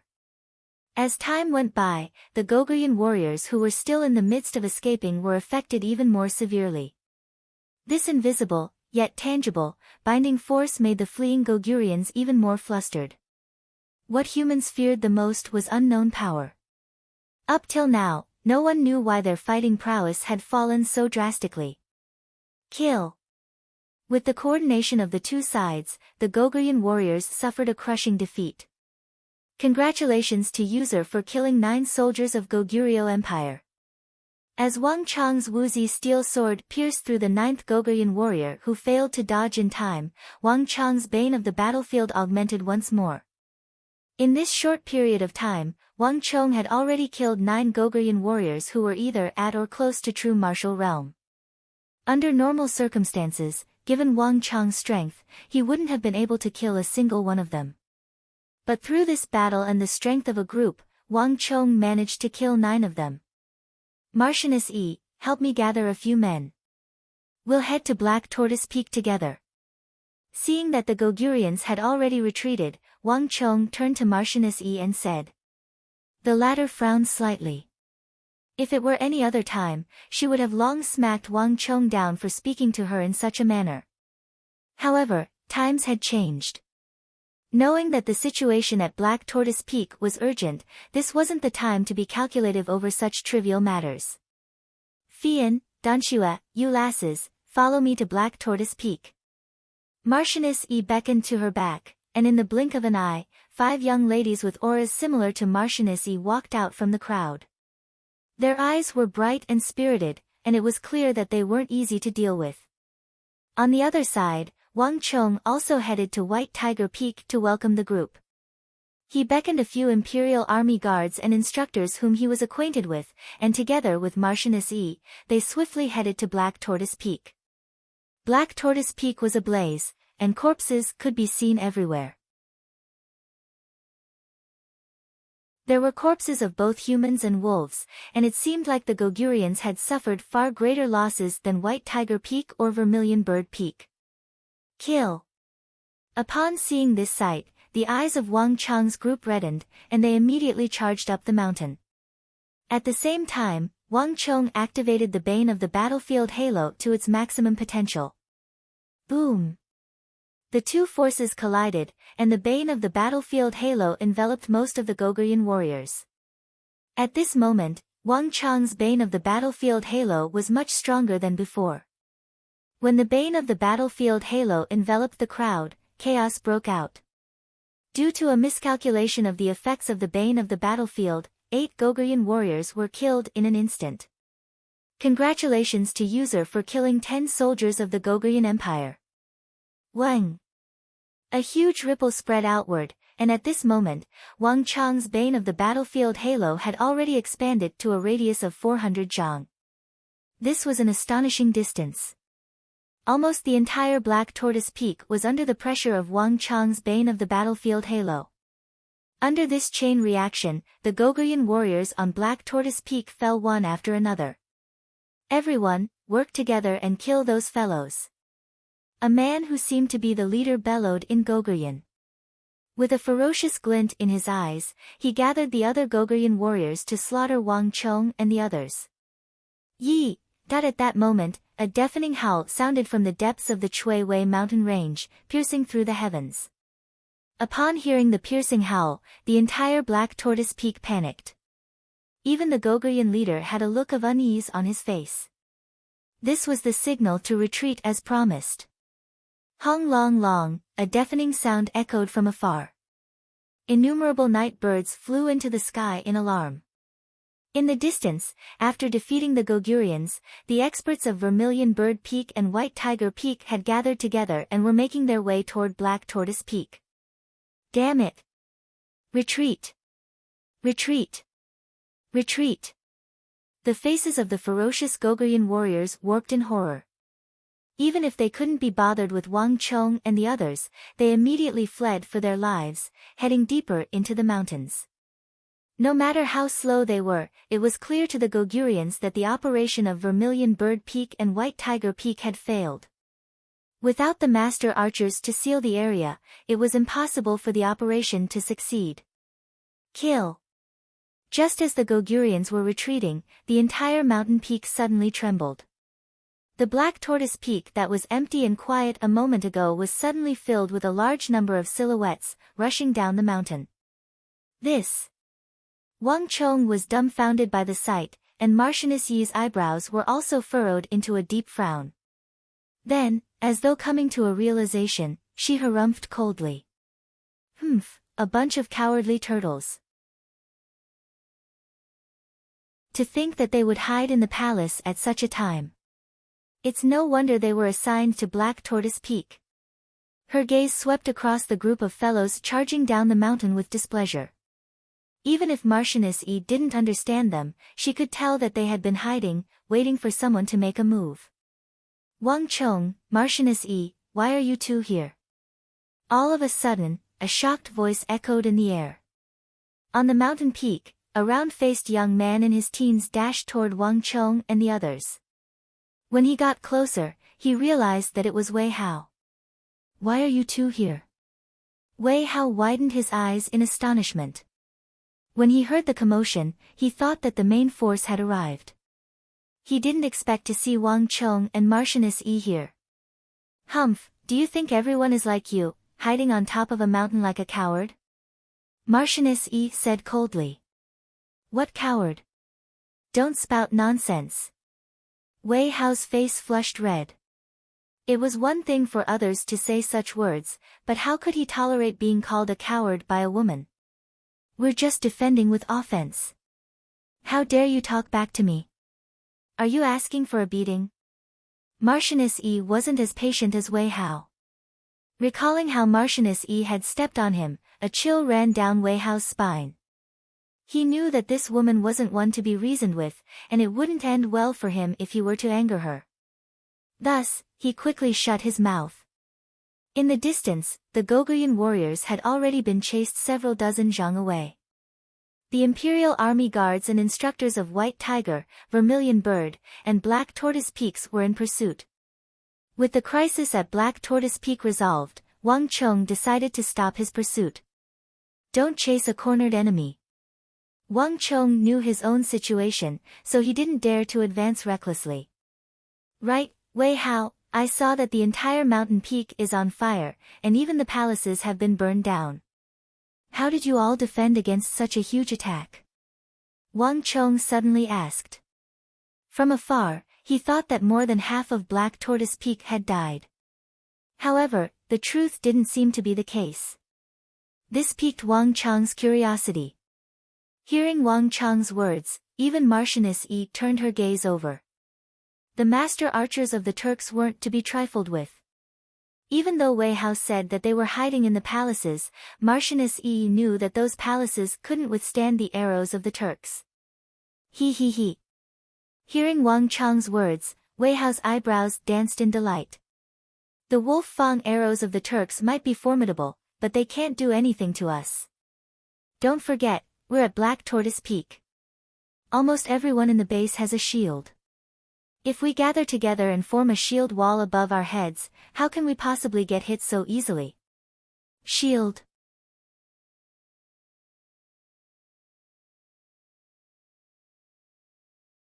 Chapter 217.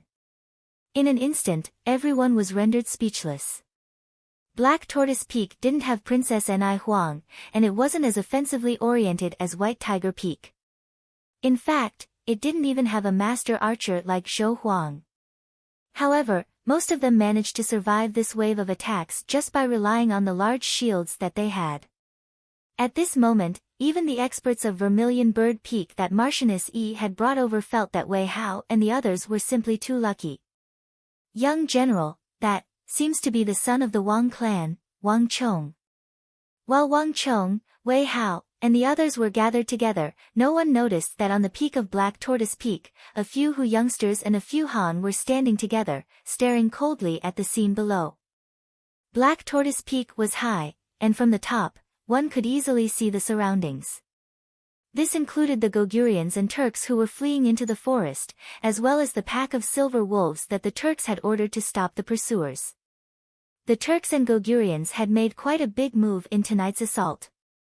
However, regardless of whether it was the Hu or the Han, none of their gazes were on the Turks and Gogurians.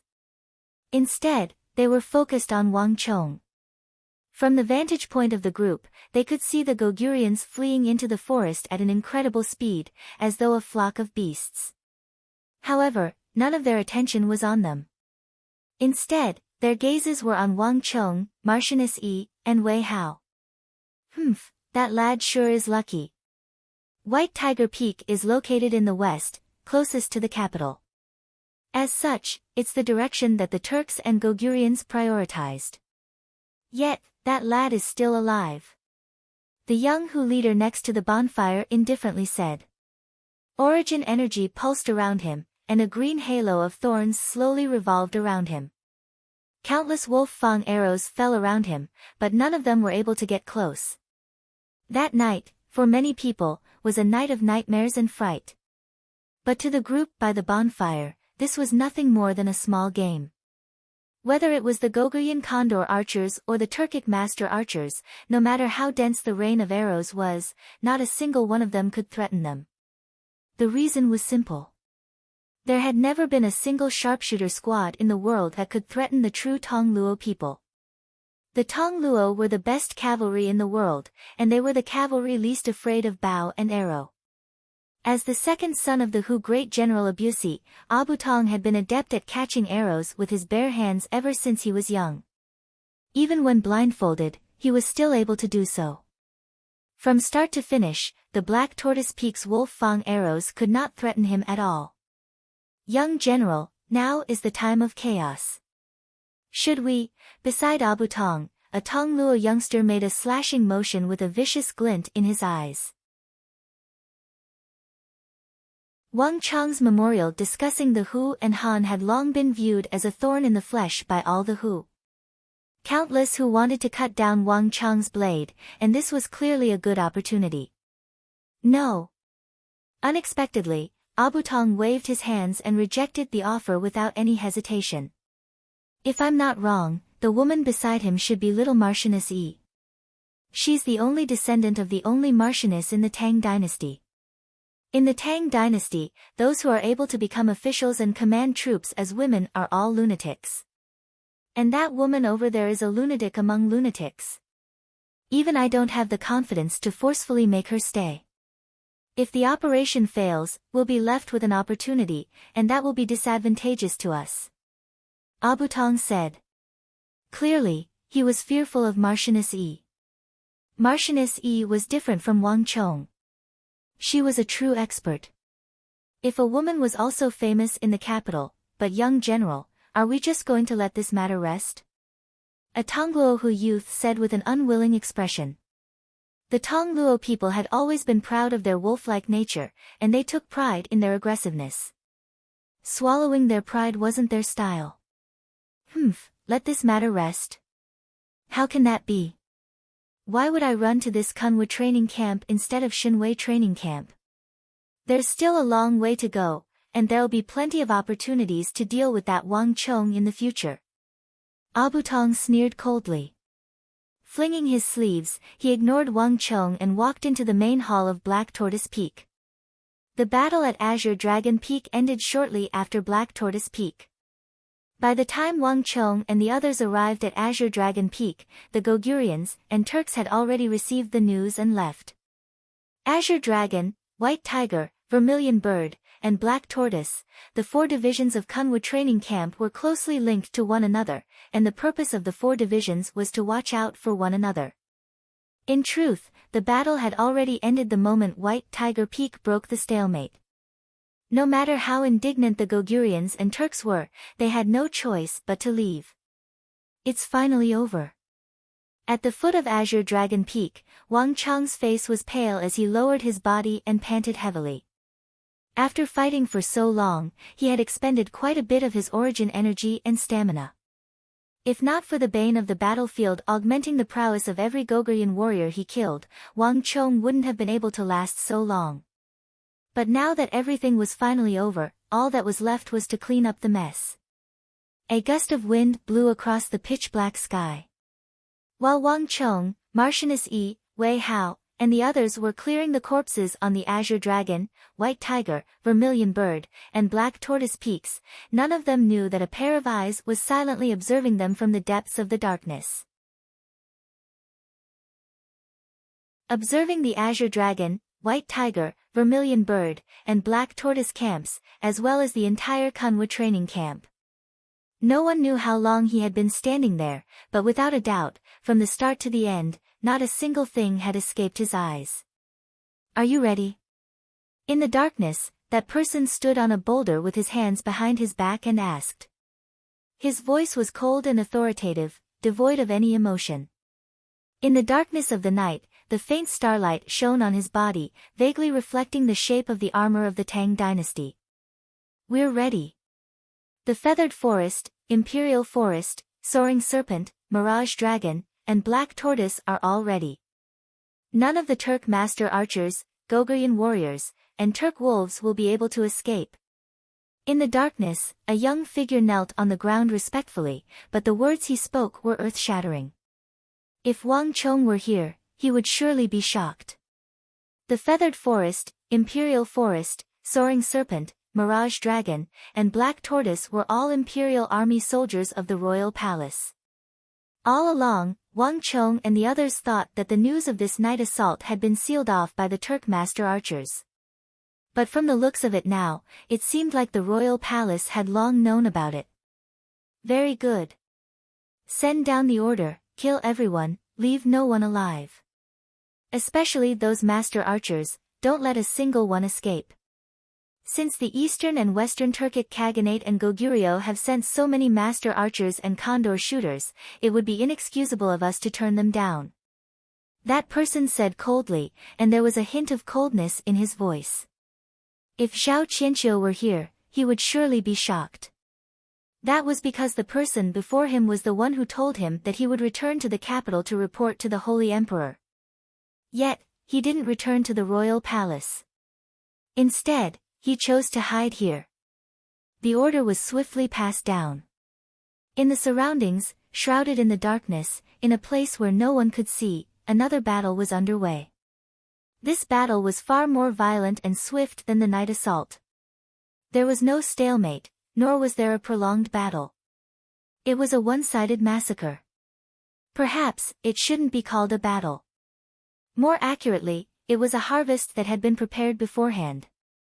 Lord, aren't we being a little too cruel? Finally, after the order was passed down, the young figure kneeling on the ground could not help but speak. Cruel? On the protruding rock of the towering mountain peak, the person was slightly startled, as if he didn't understand. 100 master archers and several hundred Gogurian warriors.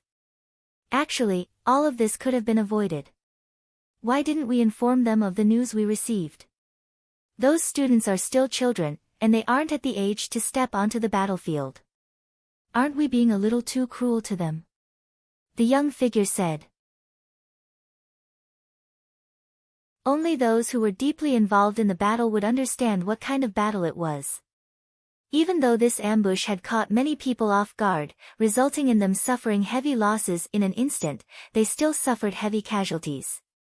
In the battle that followed, there were many casualties as well. The Gogurians and Turks had made their move discreetly, and they had planned it for a long time.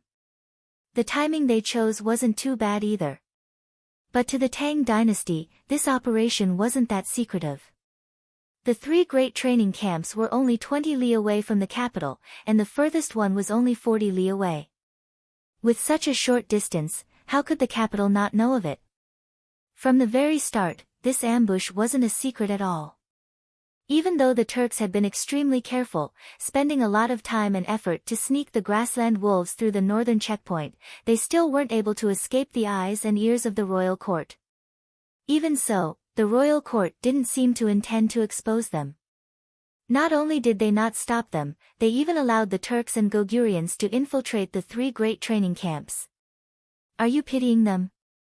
In the darkness, that person asked emotionlessly. Yes. The young figure replied with gritted teeth. Have you heard of the death quota for the 3 great training camps? That person asked. When? In the darkness, the young figure was confused for a moment before he suddenly thought of something. His body trembled, and he abruptly raised his head. Lord, do you mean that? You can't possibly think that I can make the decision on such a huge matter alone, right? That person said.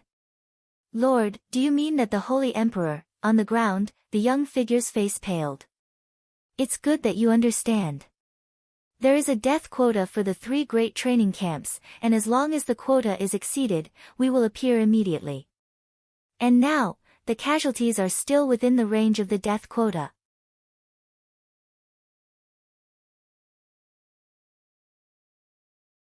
Chapter 218. In this night raid, Kunwu 4 camps, Azure Dragon, White Tiger, Vermilion Bird, and Black Tortoise, had lost at least 50 men each. It would only be more, not less. The other 2 great training camps, Longwei and Shinwei, were in a similar situation as well. In total, the 3 great training camps had lost at least 600 men. With so many casualties, it was no wonder that the losses were severe. Yet, the Lord before him said that this number was still within the range of the death quota. In that instant, the young man felt a completely different feeling. The existence of the death quota wasn't a secret in the 3 great training camps. All along, he thought that the death quota would only be 2 or 3, or at most, 20 to 30. But at this moment, he realized that he had severely underestimated this name list. He did not know why, but when he heard those words from the Lord he respected, he suddenly felt an incomparable fear in his heart. The might of the heavens was fearsome. This was the only thought in his mind. What the royal court needs are wolves, not sheep. On this point, His Majesty and I share the same thoughts. War isn't a game. This night raid might seem cruel in your eyes, but in the eyes of His Majesty and I, it's already the greatest mercy. From the darkness, the Lord's voice sounded. Several hundred master archers, several hundred Gogurian warriors, and a few Turkic wolves in the northern plains. This little bit of strength is insignificant in the face of the true cruelty of the battlefield. If they can't survive this night raid, they will be even less likely to survive on the larger and crueler battlefield in the future. At the very least, dying here is better than dying on the battlefield in the future. At the very least, their corpses will remain intact. The sooner they understand this, the better it will be for them.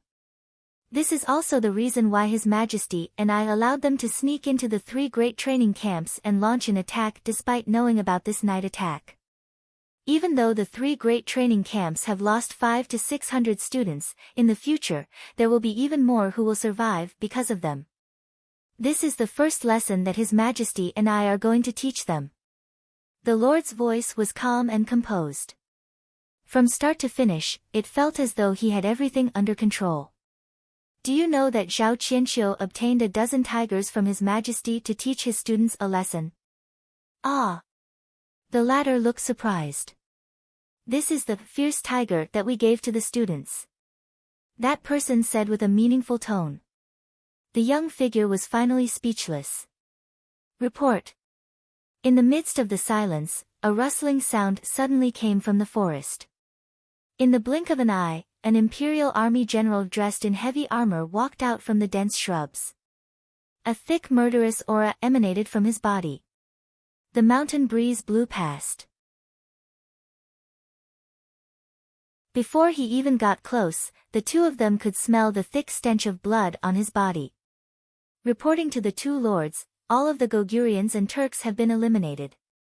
Other than a single Gogurian who managed to escape our encirclement, none of the others survived.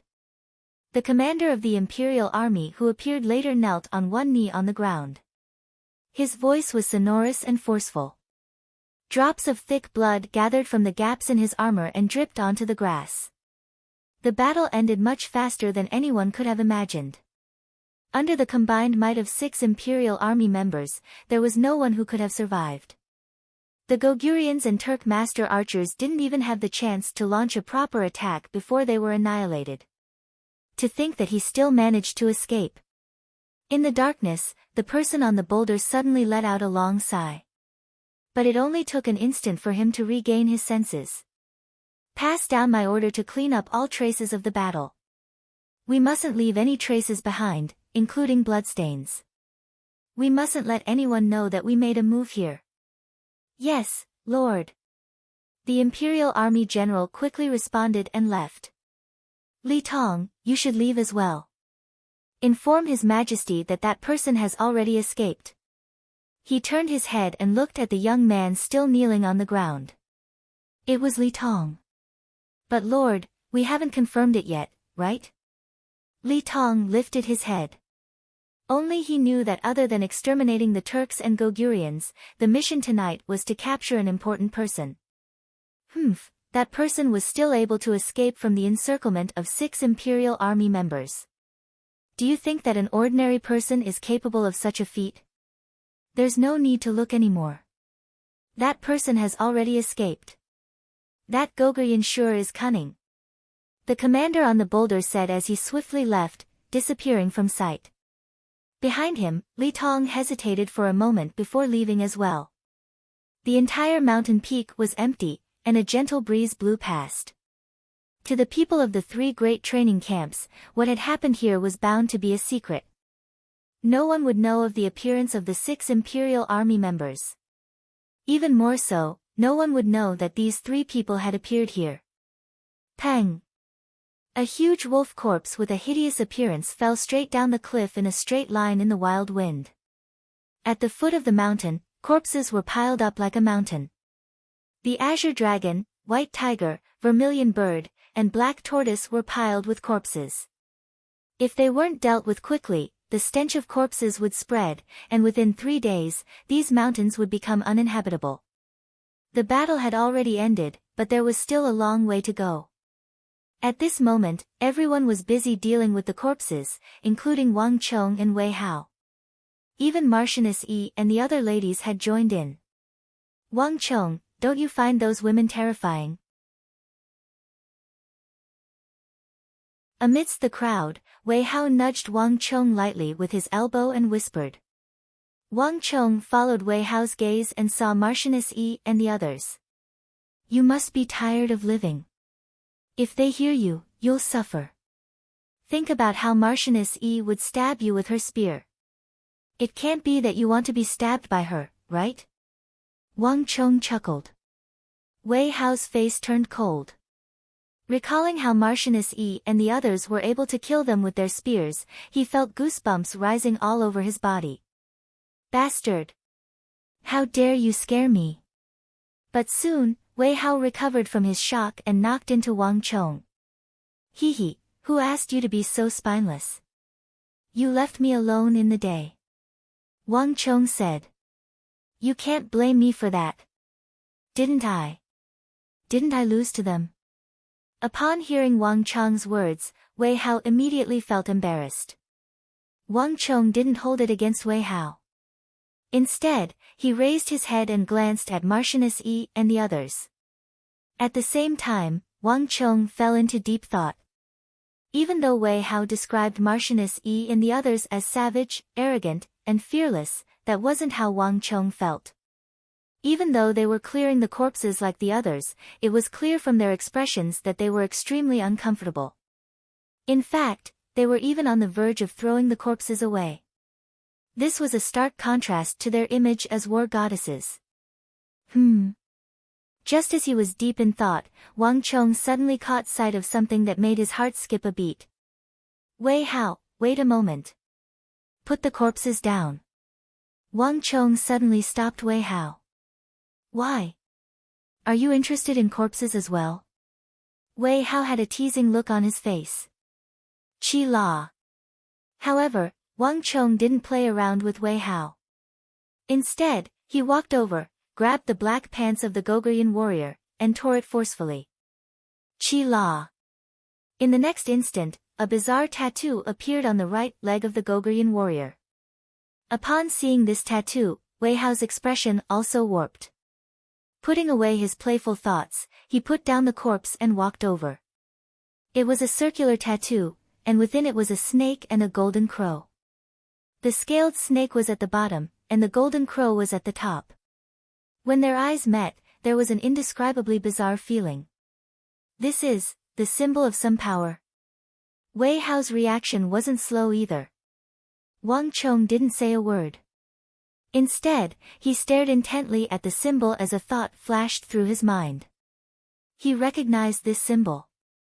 Initially, Wang Chong thought that this night assault was just a simple alliance between the Goguryons and Turks to probe the three great training camps and lower the morale of the Tang dynasty. But upon seeing this symbol, Wang Chong realized that his thinking was too simple. King Sojurim. Looking at the bizarre tattoo, a name flashed across Wang Chong's mind. Even though the Eastern and Western Turkic Khaganate and Uzun had attracted all of the attention of the Tang dynasty, the Goguryeo Empire in the East had never let up on its intelligence gathering on the Tang dynasty. And King Sojurim was Goguryeo's spy king in the Tang dynasty, a thorn that Goguryeon King Yun Gaesaman had planted in the Central Plains. Even though he wasn't of noble birth, it was rumored that Goguryeon King Yun Gaesaman had conferred him as a member of the royal family, and the title, King Sojurim, was coined by Yun Gaesaman. From this, it could be seen how highly the king regarded him. And this golden crow and snake tattoo was the symbol of his subordinates. Even though his job was to gather intelligence, King Sojurim's deeds in the capital were far more than that. Sabotage, assassinations. Anything that could damage the Tang dynasty and benefit Goguryeon, he would do them all. His most infamous deed was the assassination of a high-ranking official of the Central Plains. Almost all of the officials in the royal court who had advocated for war against Goguryeon had been assassinated by him. This assassination wasn't limited to the person in question, but the maids, servants, women, and children in the residence as well. Censor Tang Zhao, who had advocated for war against Goguryeon, died in his hands. Not a single person in the residence was spared. This incident had once caused a huge uproar in the Tang dynasty 8 years ago. Even though the royal court was infuriated, and many of the Goguryeon spies were captured and executed. However, the mastermind behind the assassination, King Sojurim, was never caught. The reason was simple. No one had seen him before, and no one knew what he looked like. Even the name, King Sojurim, was only known through bribing the officials of the Goguryeo Empire. As for his appearance, no one knew anything at all. All they knew was that he was fluent in the language of the Central Plains, and he was extremely familiar with the Tang dynasty, just like a Han. Even if they were to meet face to face, it would be impossible to tell whether he was a Han or a Goguryeon. To think that it would be him.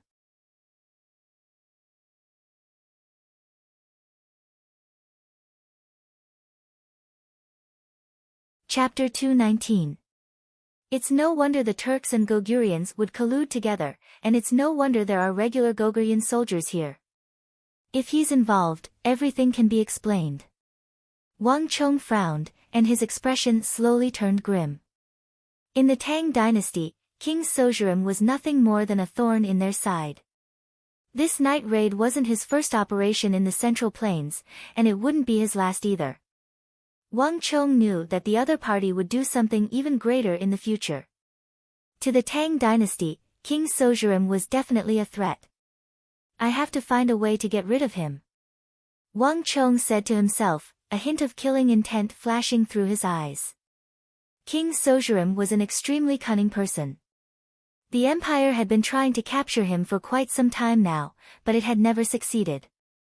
Even though the royal court had laid down an inescapable net, King Sojurim still managed to escape successfully and return to the Goguryeo Empire.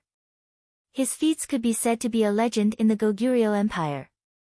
But to a member of the Tang dynasty, King Sojurim was an enemy of the empire, and he had to be killed. King Sojurim's movements were elusive, and it was nigh impossible to track him down. However, this wasn't the case for Wang Chong. Just that, he was still too weak at the moment, and before he had absolute confidence, Wang Chong didn't dare to make a move recklessly. Otherwise, if he were to alert King Sojurim, it would be even more difficult to capture him. The night passed peacefully. The corpses on the Azure Dragon, White Tiger, Vermilion Bird, and Black Tortoise Peaks took more than 4 hours to clean up. All traces of blood and dirt were removed.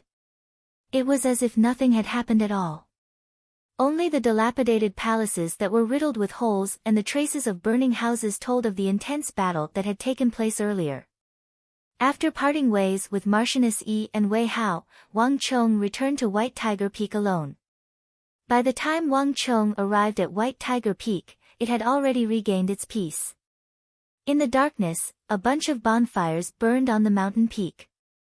Waves of low sobbing could be faintly heard in the night, causing Wang Chong to feel extremely sorrowful in his heart.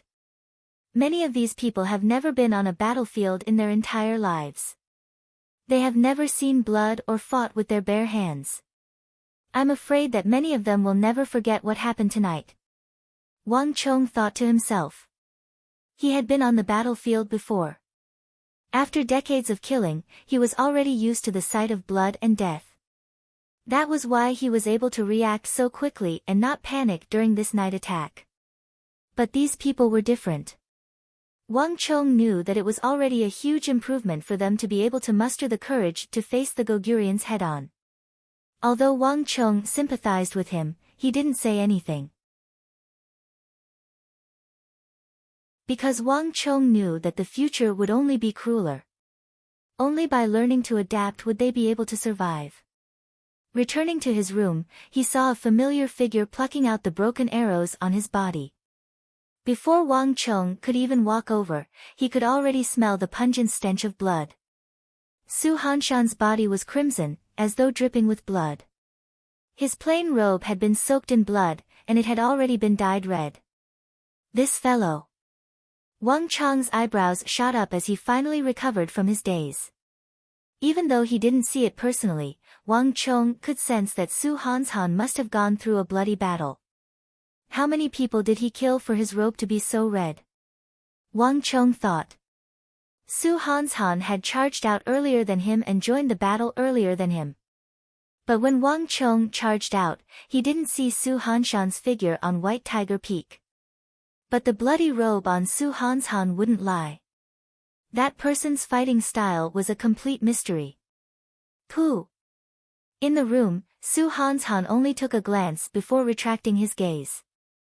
Su Hanshan grabbed the arrowhead with his right hand and pulled it out forcefully. Pooh! Blood spurted out, but Su Hanshan's expression didn't change much. His face only paled slightly, as if this broken arrow had struck someone else. This is for you. It'll help with your injuries. Wang Chong took out a white recovery pill and tossed it over. However, Su Hanshan flicked his finger, and with a pa, the pill accurately bounced back to Wang Chong. I don't need it. Su Hanshan's expression was cold as he used this method to express his stance. You really haven't changed at all. Wang Chong chuckled. Keeping the pill, he sat down cross-legged. He had expended a lot of energy in this battle, and it was time for him to recuperate, Lord. By the time Shenwei, Longwei, and Kunwu training camps had calmed down, in a courtyard in the south of the capital, a phantom suddenly appeared.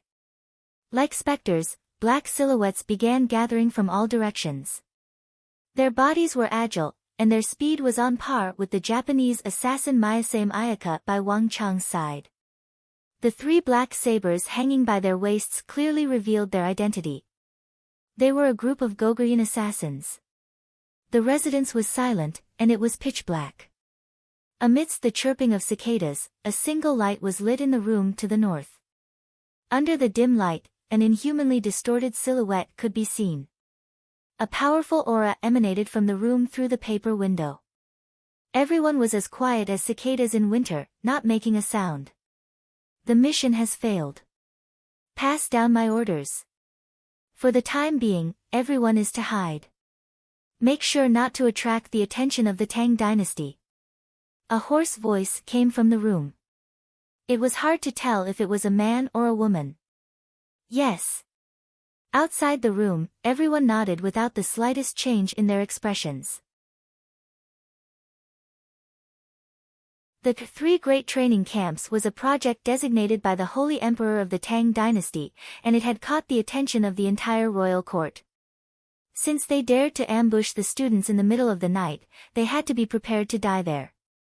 Everyone was already prepared for this, so they weren't surprised. Also, I want you all to investigate the Kunwu training camp.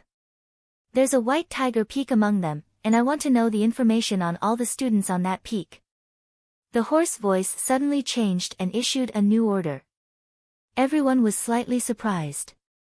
They couldn't understand why the Lord would still be interested in a mere white tiger peak even though the mission had already ended. Yes, Lord. Even though they were perplexed, they still acknowledged the order. Go. The moment those words were spoken, all of the Goguryeo assassins in the residence immediately scattered. The light in the room to the north was extinguished with a gust of wind, and the residence was plunged into darkness once more. White Tiger Peak is too bizarre. No matter what, I have to get to the bottom of it. An indistinct voice sounded in the darkness, but it soon vanished. Time slowly passed, and the matter regarding the three great training camps soon spread. The sky had just begun to brighten, and the entire imperial court was like a precise instrument, rumbling as it began to move. Bureau of Military Personnel, Bureau of Punishments, the military. All of the departments were mobilized, and even the Chamberlain of Dependencies was involved. The compensation for the dead students of the three great training camps and the strategy to deal with the Goguryons and Turks were matters that had to be discussed by the royal court. However, these were matters that ordinary people would never be able to come into contact with.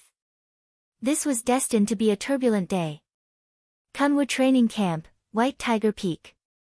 After an unknown period of time, Wang Chong finally awoke from his tranquil state. After a night of cultivation, Wang Chong could clearly feel the origin energy in his body recovering to its peak. In fact, even the injuries he suffered in the battle had mostly recovered. I'm still too weak. I have to find a way to raise my cultivation as soon as possible.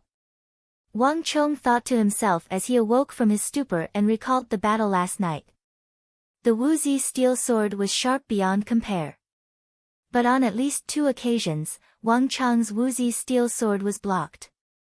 The first time, it was struck by the wolf fang arrow of a Turk master archer, and the second time, it was repelled by the origin energy astral might of a Gogurian warrior.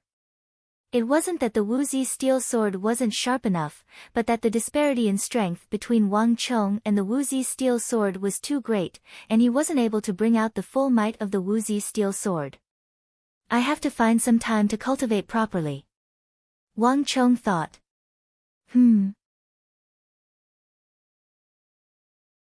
Just as Zhang Xian was deep in thought, a bizarre feeling suddenly welled up in his heart. This was a hidden killing intent. If not for the fact that the sun had just risen and everything was still, Wang Chong might not have noticed it. What surprised Wang Chong the most was that this weak killing intent actually came from his bosom. What's going on? Wang Chong's eyebrows shot up in astonishment. After a moment of silence, Wang Chong reached into his bosom in the direction he felt. In the next instant, a cold and hard sensation came from his fingertips. Wang Chong's entire body froze in shock. A chess piece. The source of the killing intent was actually the white chess piece that So Young-sun had given to him in Wang Chong's bosom. With a thought, Wang Chong quickly took out the object that his fingertip had touched. In the next instant, a translucent white chess piece that seemed to be carved out of jade appeared on Wang Chong's fingertips. It really was the chess piece that So Young-sun had given him. What's going on? Wang Chong looked at the white chess piece that was the size of a button on his fingertips. He was stunned. After playing chess with So Young-sun, the great war god, for months, Wang Chong was very familiar with the white chess pieces that So Young-sun held. These were the most common chess pieces. Under normal circumstances, they would not contain any killing intent. Could it be? In that instant, countless thoughts flashed through his mind. The scene of him parting ways with So Young-sun reappeared in his mind. Fate comes and goes. Fate comes and goes. This white chess piece is my gift to you. Take good care of it. I hope that you will be like this chess piece. No matter what, you will always keep your heart and never forget your original intentions.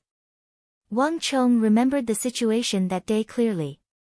So Young-sun had simply taken a chess piece from the chessboard and handed it to him. Could it be that he had misunderstood? So Young-sun's so-called gift was not what he had imagined, but something else.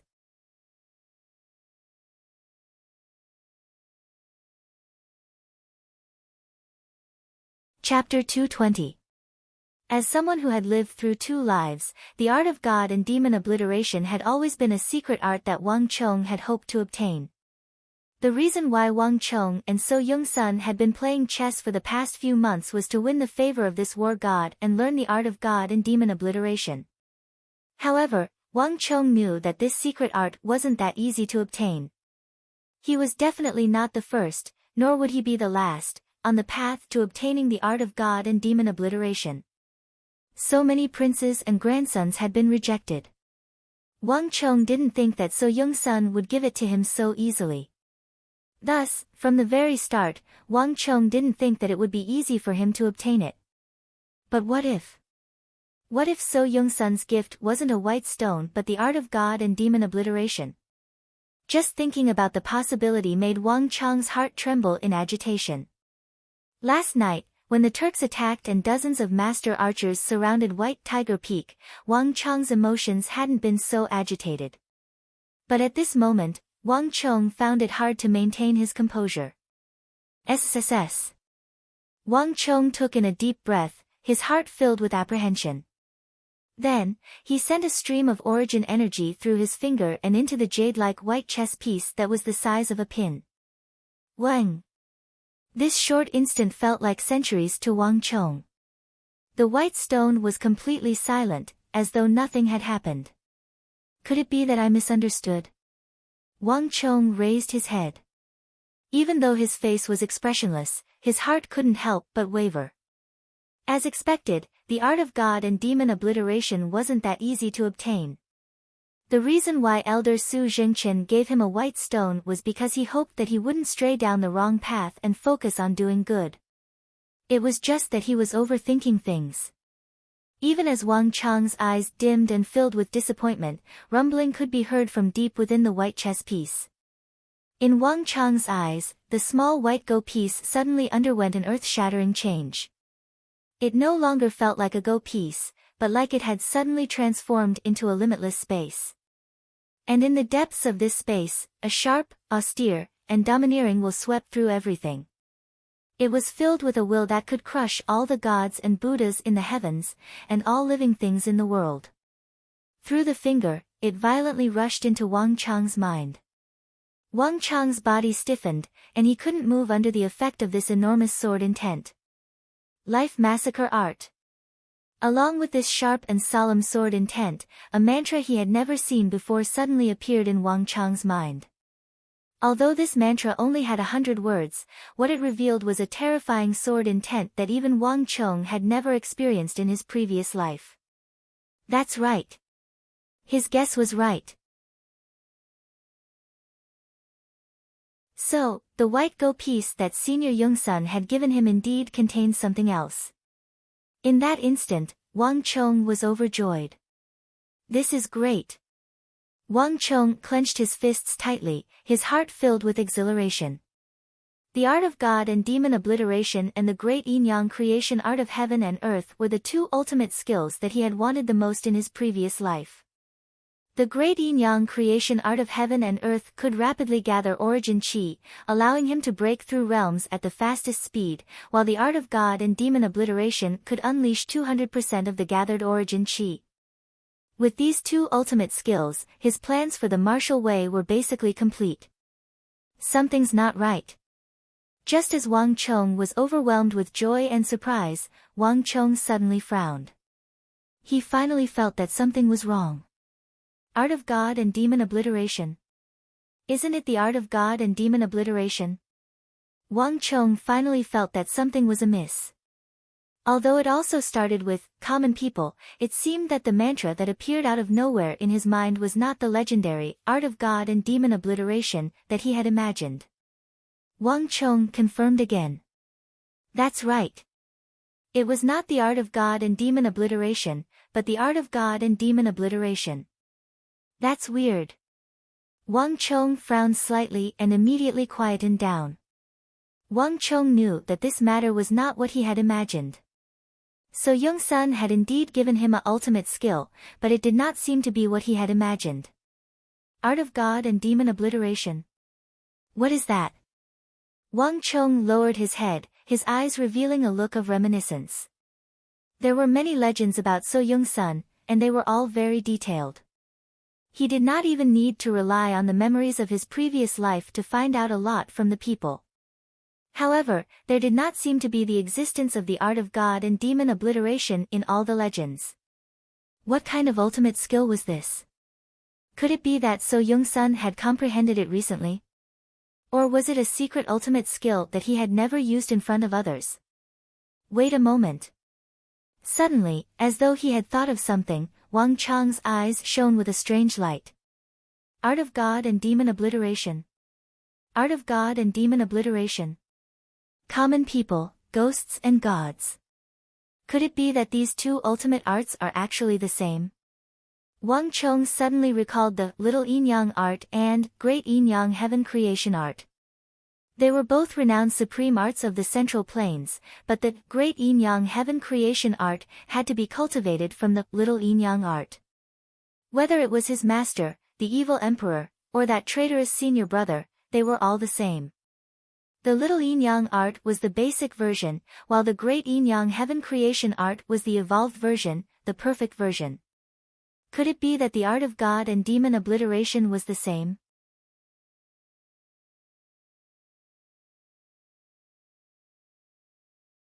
Could it be because of the regional commander's incident? Suddenly, as though recalling something, Wang Chang fell into deep thought. Come to think of it, the only reason why So Young-sun would suddenly make an exception and impart the beginner version of the art of God and demon obliteration to him could only be because of this incident. So Young-sun was a loyal subject of the Tang dynasty, the god of war of the Central Plains. Even though he was suspected by the royal court for half his life, So Young-sun's loyalty remained unwavering. Even to the point of his death, he died on the battlefield in order to save the people. For such a respected existence, it was impossible for him to choose a disciple based on talent alone. There must be other factors involved. It seemed like the memorial he submitted for the regional commander's incident was just an unintentional stab in the back. This was the only explanation for So Young-sun's special treatment of him. To think that I would receive the acknowledgement of that person because of the regional commander's incident. Wang Chong thought through the entire situation and couldn't help but sigh. When he wrote that memorial, he was only thinking about preventing a future tragedy. He didn't think about So Young-sun's matter at all, but he didn't expect that he would receive the acknowledgement of this great war god. If not for this coincidence, he probably wouldn't be able to reap any benefits even if he accompanied him for the next half a year. However, Wang Chong was well aware that So Young-sun's test wouldn't be so simple. If he wanted to obtain the complete advanced version of the art of God and demon obliteration, he would have to put in a lot more effort. No matter what, I will definitely obtain the complete art of God and demon obliteration. Wang Chong quickly calmed down. He clenched the white chess piece So Young-sun gave him as a parting gift. Wang Chong subconsciously glanced to the side. The room next door was empty. Su Hanshan had actually left the room a long time ago. On the floor, there was only the bloodied clothes he took off last night. He must have gone to the training room on the main peak of Kunwu. Wang Chong's heart jolted, and he immediately regained his senses. The main peak of the Kunwu training camp had an inscription formation that could gather the spiritual energy of the world. Cultivating there would be much faster than usual.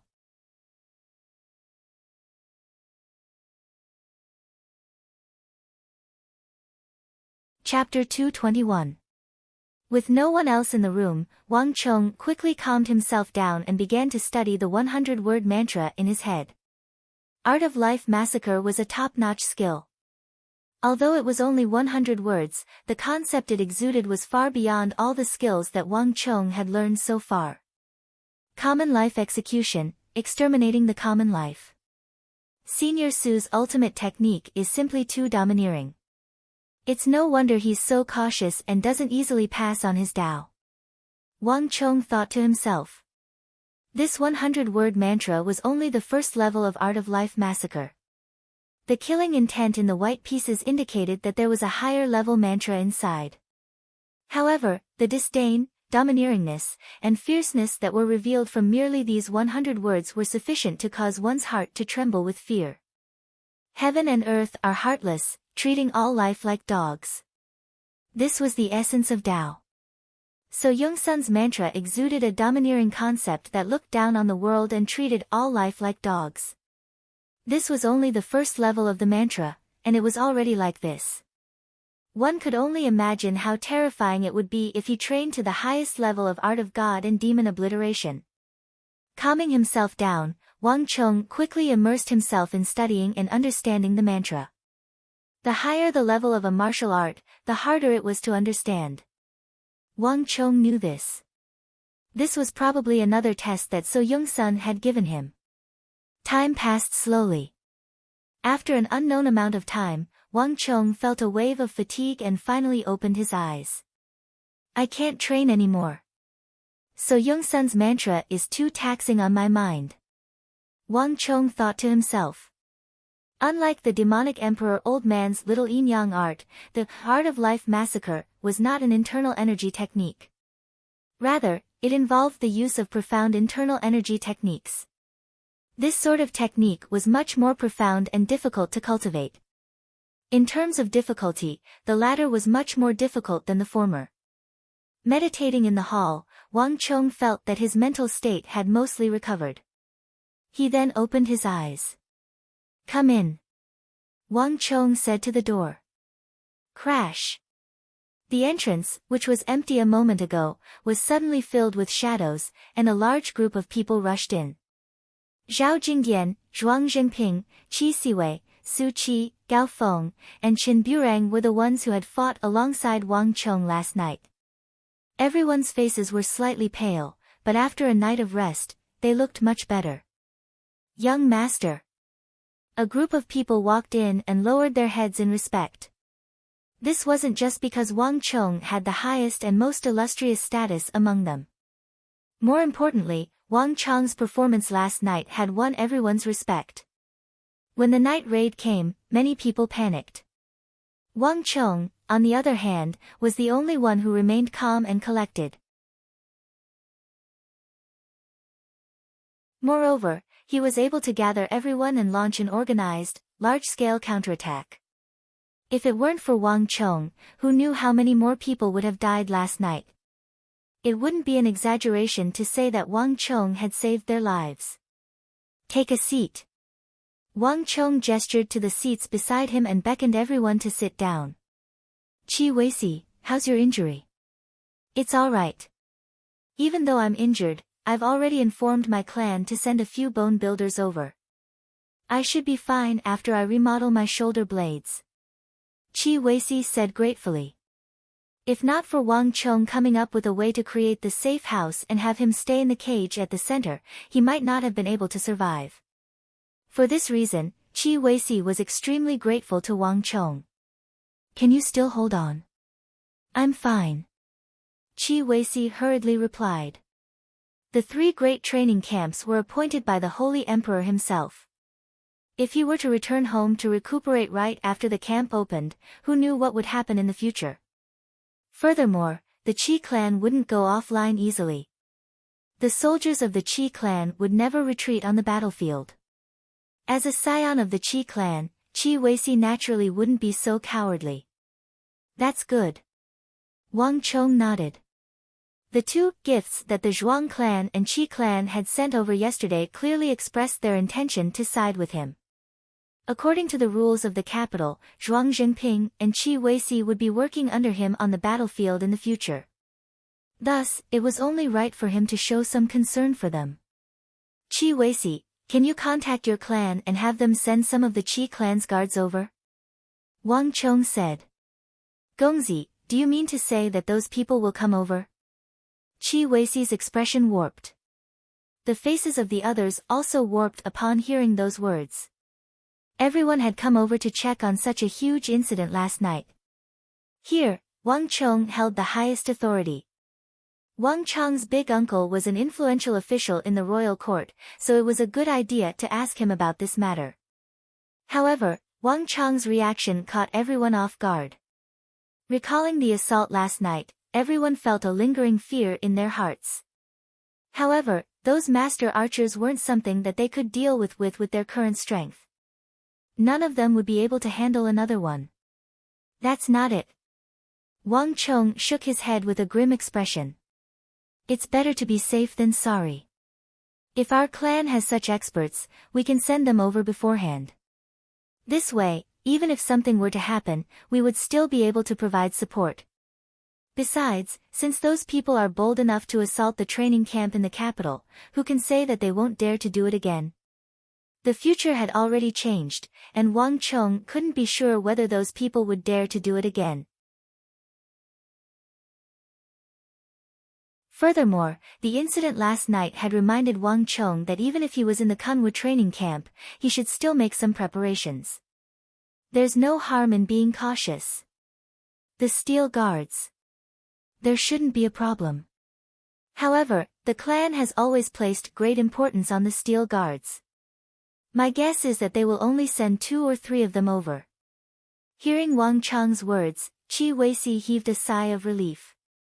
A contemplative look appeared in his eyes. The steel guards of the Qi clan wielded a massive axe, and they were renowned for their bravery on the battlefield. However, the training of the steel guards wasn't easy. The Qi clan viewed every single steel guard with great importance. If it was just Qi Weisi's identity, standing, and capability, it wouldn't be enough for him to mobilize the steel guards. However, if he were to use Wang Chong's identity, the situation would be different. Qi Weisi knew that if he were to use his identity as the future successor of the Wang clan, the clan wouldn't turn him down. This was a matter that involved politics. Furthermore, from Qi Weisi's selfish motives, he actually wanted to transfer a few powerful iron guards to his side. This would be of great benefit to his position in the clan. 2 or 3 should be enough. Wang Chong didn't say much. The fighting prowess of the Qi clan's steel guards was formidable. On top of that, the steel guards weren't just powerful. The armor they were wearing was the highest quality Xian metal armor. Even a master archer of the Turks wouldn't be able to pierce through their heavy armor. If they were here, they would at least be able to protect their group. Zhuang Zhenping, is it possible for you to mobilize a few experts from your clan? Wang Chong said. It wasn't convenient for the steel guards to charge through the mountains. At the very least, they weren't as powerful as the Qi clan's steel guards. However, if the situation was truly disadvantageous to them, they could still make use of the Zhuang clan's steel guards to escape from the Kunwu training camp. This could also be considered as considering the possibility of defeat before even considering the outcome of the battle. There's no problem. I can make an application to my clan, so it shouldn't be too much of a problem. Zhuang Zhenping replied without any hesitation. Unlike Qi Weisi, Zhuang Zhenping's standing in the clan was probably much higher than Qi Weisi's.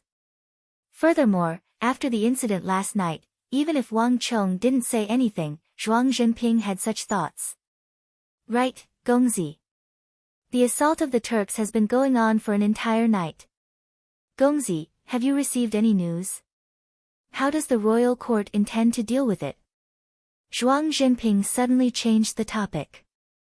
Everyone in the room immediately turned to look at Wang Chong with anticipation in their eyes. Just this sentence alone was sufficient to show Wang Chong's standing. Based on Wang Chong's performance last night and his standing, Wang Chong had already formed a small faction in the Kunwu training camp.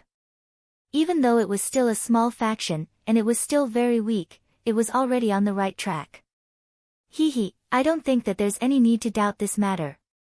The royal court will definitely deal with it appropriately. Those students who died will definitely be dealt with appropriately. Walala. Just as they were speaking, the flapping of wings suddenly sounded from above their heads. This sound immediately attracted everyone's attention. Everyone raised their heads and saw a snow-white pigeon appearing on the roof of Wang Chong's room. After an entire night of battle, Wang Chong's room was already riddled with holes. Not only the walls, even the ceiling was riddled with holes. The pigeon flew down from the hole created by the Wolf Fang arrow and landed on Wang Chong's palm. It's Big Uncle's carrier pigeon. Wang Chong glanced at the mark on the pigeon's neck and reached out to take a well-folded letter from the pigeon's leg. The words were forceful, and it exuded a dignified aura. It was clear that it wasn't written by an ordinary person. Everyone in the room seemed to have guessed something, and they immediately turned their gazes over. There's news. After reading the letter from Big Uncle Wang Zhen, Wang Chong felt much more relaxed. The royal court has made a decision. All of the dead students will be compensated generously, and the immediate family members of the dead will be given special grooming. On top of that, the royal court has decided to dispatch the imperial guards over, and 50 master archers will be stationed on every mountain. On top of that, due to the large number of dead students, the royal court has decided to conduct a second round of recruitment. Other than that, due to the night assault by the Eastern and Western Turkic Khaganates and the Goguryeo Empire, the royal court has summoned Protector General Zhang Shogue of the Annong Protectorate Manor and the Northern Protectorate Manor to punish the Eastern and Western Turkic Khaganates and Goguryeo.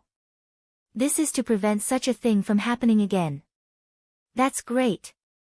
The first part of the letter didn't make much of a difference to the crowd, but when they heard the order to wage war, everyone's spirits immediately rose.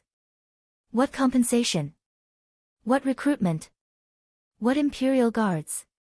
Only by dealing with the Eastern and Western Turkic Khaganates and the Goguryeo Empire would they be able to vent their anger. This was the style of the Tang dynasty of the Central Plains. The Eastern and Western Turkic Khaganates and the Goguryeo Empire have lost more than they gained this time. Wang Chong put down the letter as a smile crept onto his lips. This was the Tang dynasty in his memories, the aggressive and enterprising Tang dynasty. His previous efforts hadn't gone to waste.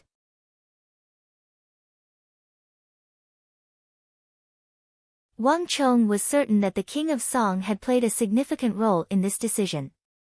The Eastern and Western Turkic Khaganates and the Goguryeo Empire now had something on them. Putting aside the Northern Protectorate manor, Wang Chong didn't have a good impression of Zhang Shouqiu of the Annong Protectorate manor, even though the latter's unintentional mistake had led to the destruction of the Tang dynasty.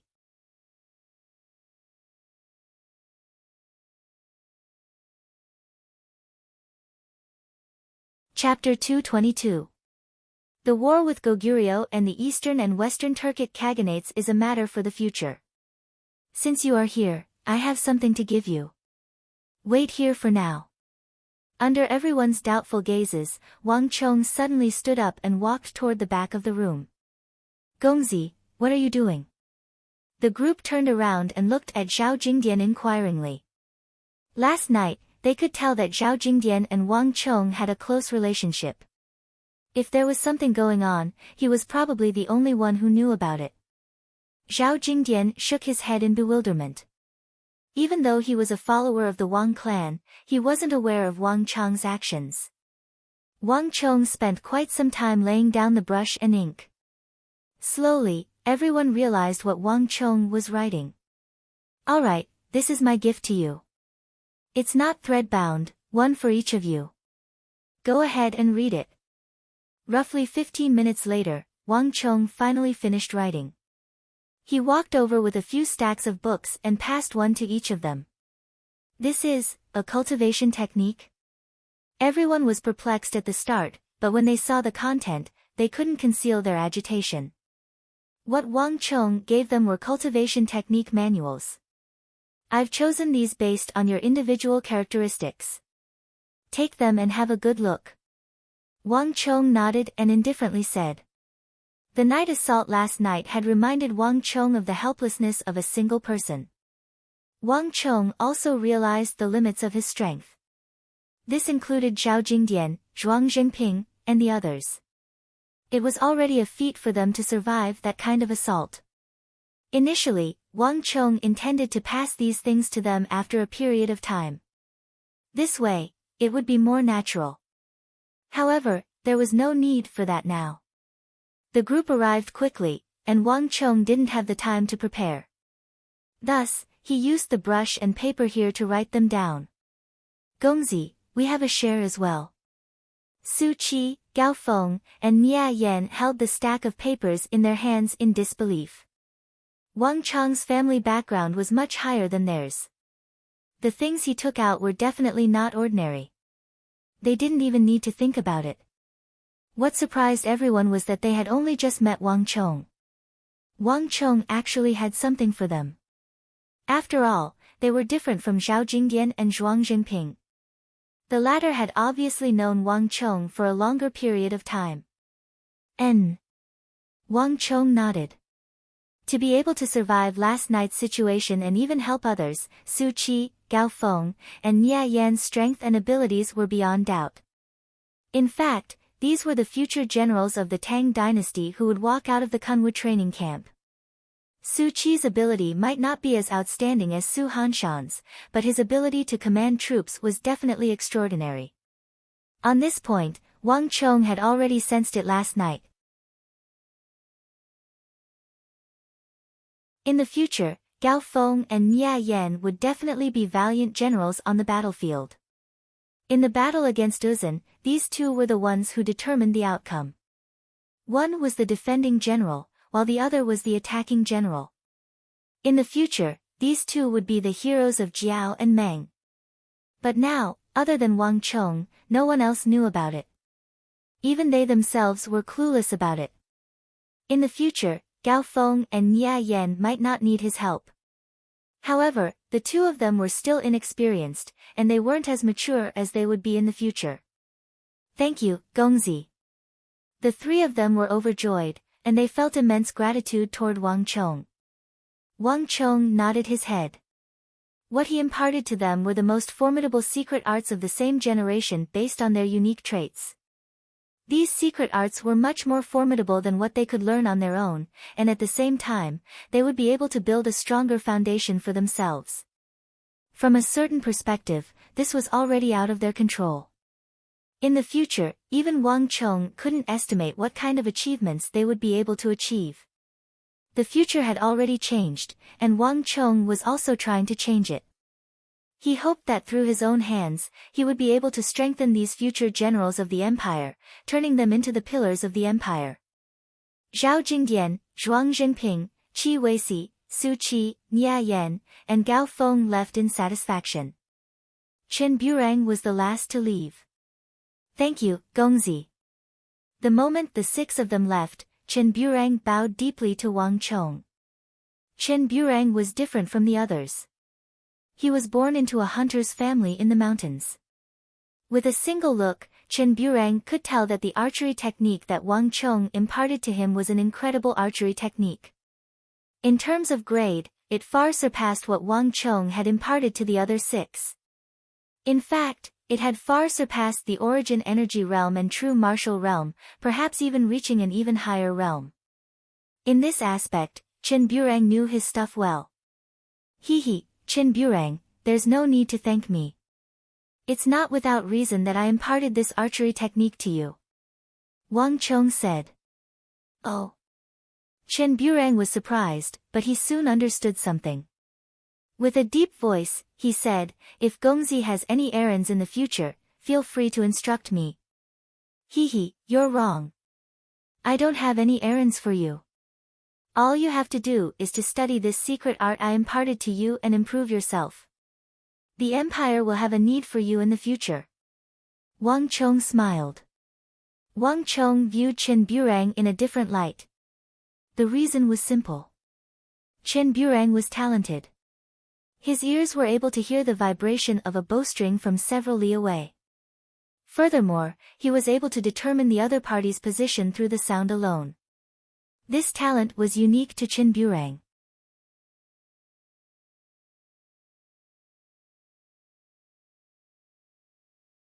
From the moment he heard that many scions of the prestigious clans had come to the Kunwa training camp, Wang Chong knew that most of them were here for him. It wasn't surprising for them to appear at this moment. Brother Wang is indeed a talented person. Brother Chai and I have long wanted to take you in. Actually, we had already seen Brother Wang at Azure Dragon Peak for the night assault last night. However, we saw that Brother Wang and Marchioness Yi were having a pleasant conversation, so we didn't disturb you. Guo Feng said seriously. Hearing those serious words, Wang Chong nearly burst into laughter. How could he have a pleasant conversation with Marchioness Yi?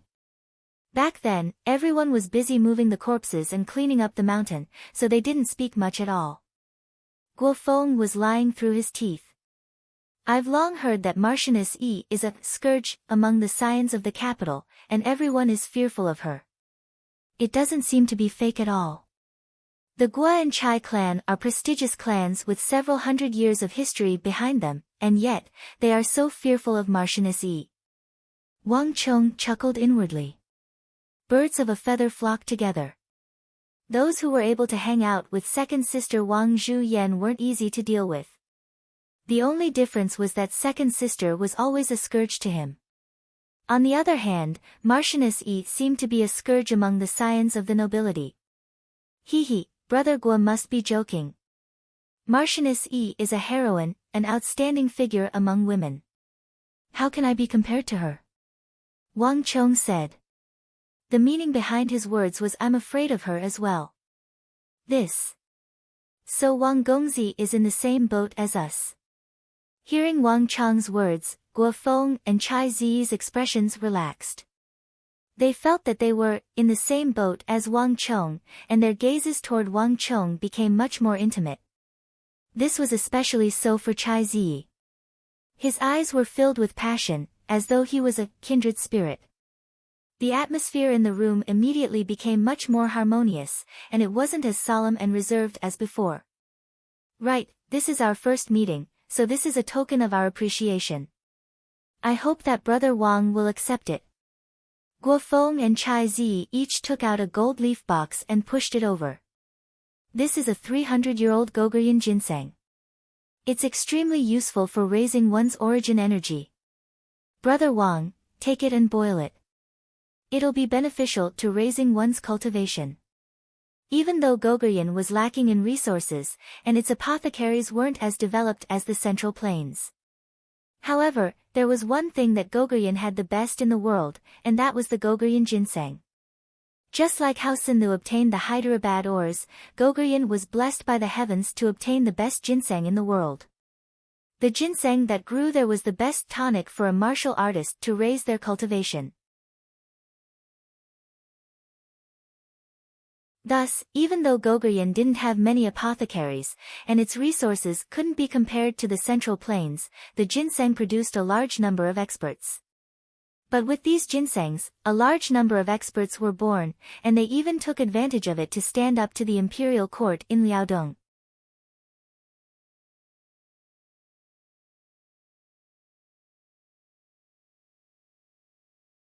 Chapter 223.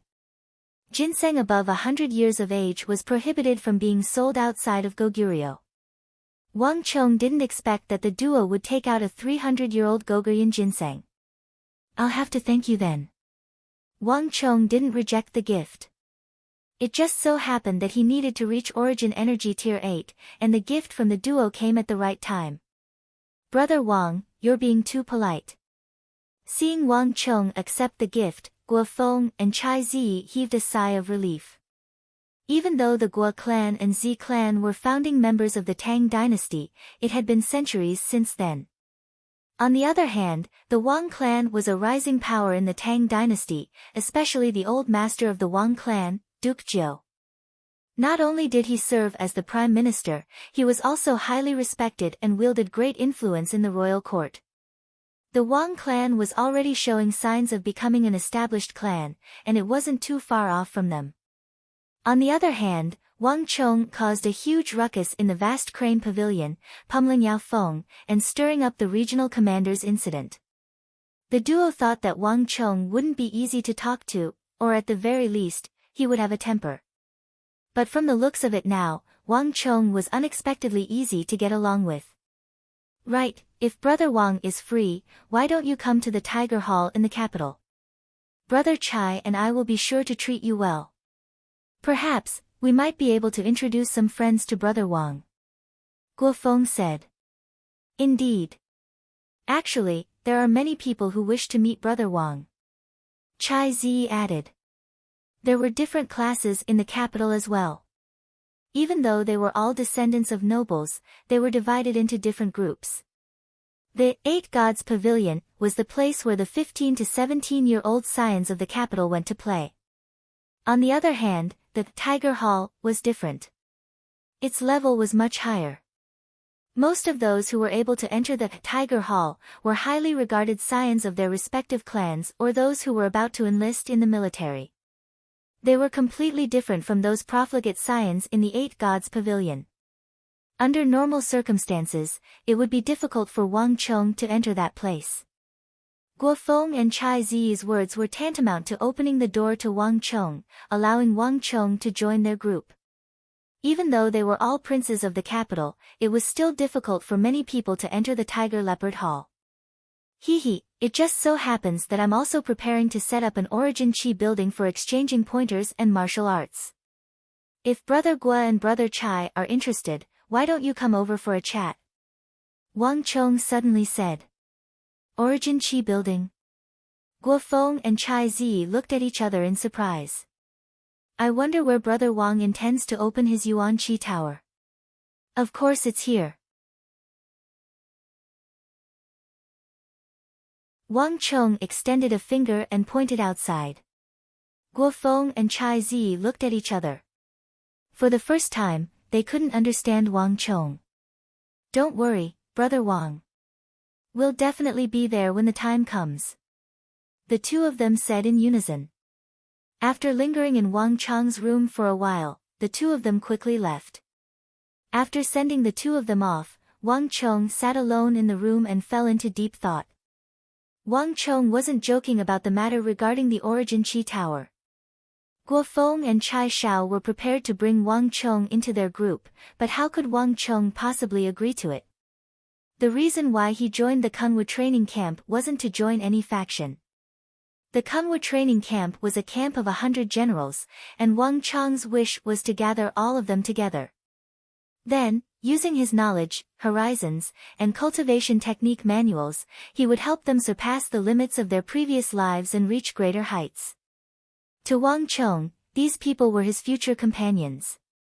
He had to find a way to gather them together. And the Origin Chi Tower was the best way to do so. I'll have to trouble Uncle to handle this matter, Wang Chong thought. Everyone around him had been sent out by him. Shen Hai, Meng Long, Li Zhuxin, and Myasame Ayaka weren't around. Tuoba Guiyuan was currently in charge of the Zhang clan's affairs, and he wasn't familiar with the affairs of the clan either. Arloja and Ablanadin had already left, saying that they would contact him if there was any news. As a result, Wang Chong didn't have anyone around him that he could use. Not only so, due to the departure of Li Zhuxin and the others, there was no one around Wang Chong to protect him. Furthermore, outsiders couldn't enter the Kungwu training camp either. This was also a problem that left Wang Chong with a headache. The Yao clan, King Qi, and those who. Before he could raise his strength, he was still in a precarious situation. Perhaps, it's about time to bring that person over, Wang Chong thought. At this moment, a person suddenly appeared in his mind. The invincible great general Li Sai. In the history of the Tang dynasty, this person had left behind an indelible mark. During the most glorious period of the Tang dynasty, this person had ignited the most radiant light in his life and won the respect of everyone. He was the only vanguard of the Tang dynasty who didn't understand the art of war and was conferred the title of Great General through his bravery alone. Even though he had commanded an army of 1 million, and he didn't have the authority to oversee an entire region, his standing in the military and the history of the Tang dynasty was in no way inferior to Zhang Shougue, Gao Xianji, and Fomin Linta. In the military of the Tang dynasty, without outstanding strength, standing, and authority, it was impossible for one to become a great general. Thus, Wang Chang's father Wang Yan, the Yao clan's Yao Guangyi, and the other conferred generals weren't able to become a great general. The fact that Li Sai was able to become a great general through his bravery and be conferred the title of Invincible Great General was a testament to his bravery. In the history of the empire, the evaluation of Li Sai was, on the battlefield, he was able to rely on his bravery to change the course of a large-scale battle, as well as the final outcome. This was a unique evaluation. Li Sai's fighting style was to not avoid arrows and stones, to charge forward bravely. No matter how powerful his opponent was, he would never retreat. It was also for this reason that Li Sai had more wounds than anyone could imagine. This was a true man of steel, and he was also the publicly acknowledged #1 vanguard in the history of the Tang dynasty. Of the famed generals of the Tang dynasty, he was the one that Wang Chong wanted to have as his subordinate the most. But even so, it wasn't easy to subdue this future invincible great general. First of all, Li Sai was born in the wilderness. His origins and the trajectory of his life before joining the army had always been a mystery. Even after Li Sai's death, no one knew about it. This person seemed to have never mentioned it to anyone. So even if Wang Chong knew this name, there was no way for him to find it in advance. In addition, as the future invincible great general, Li Sai's growth trajectory was really too fast. In his life trajectory, there was only a half-year gap. If he wanted to recruit him, there was only a short half-year. After half a year, he would enter the service of another great general. At that time, even if Wang Chong wanted to, he might not be able to do it.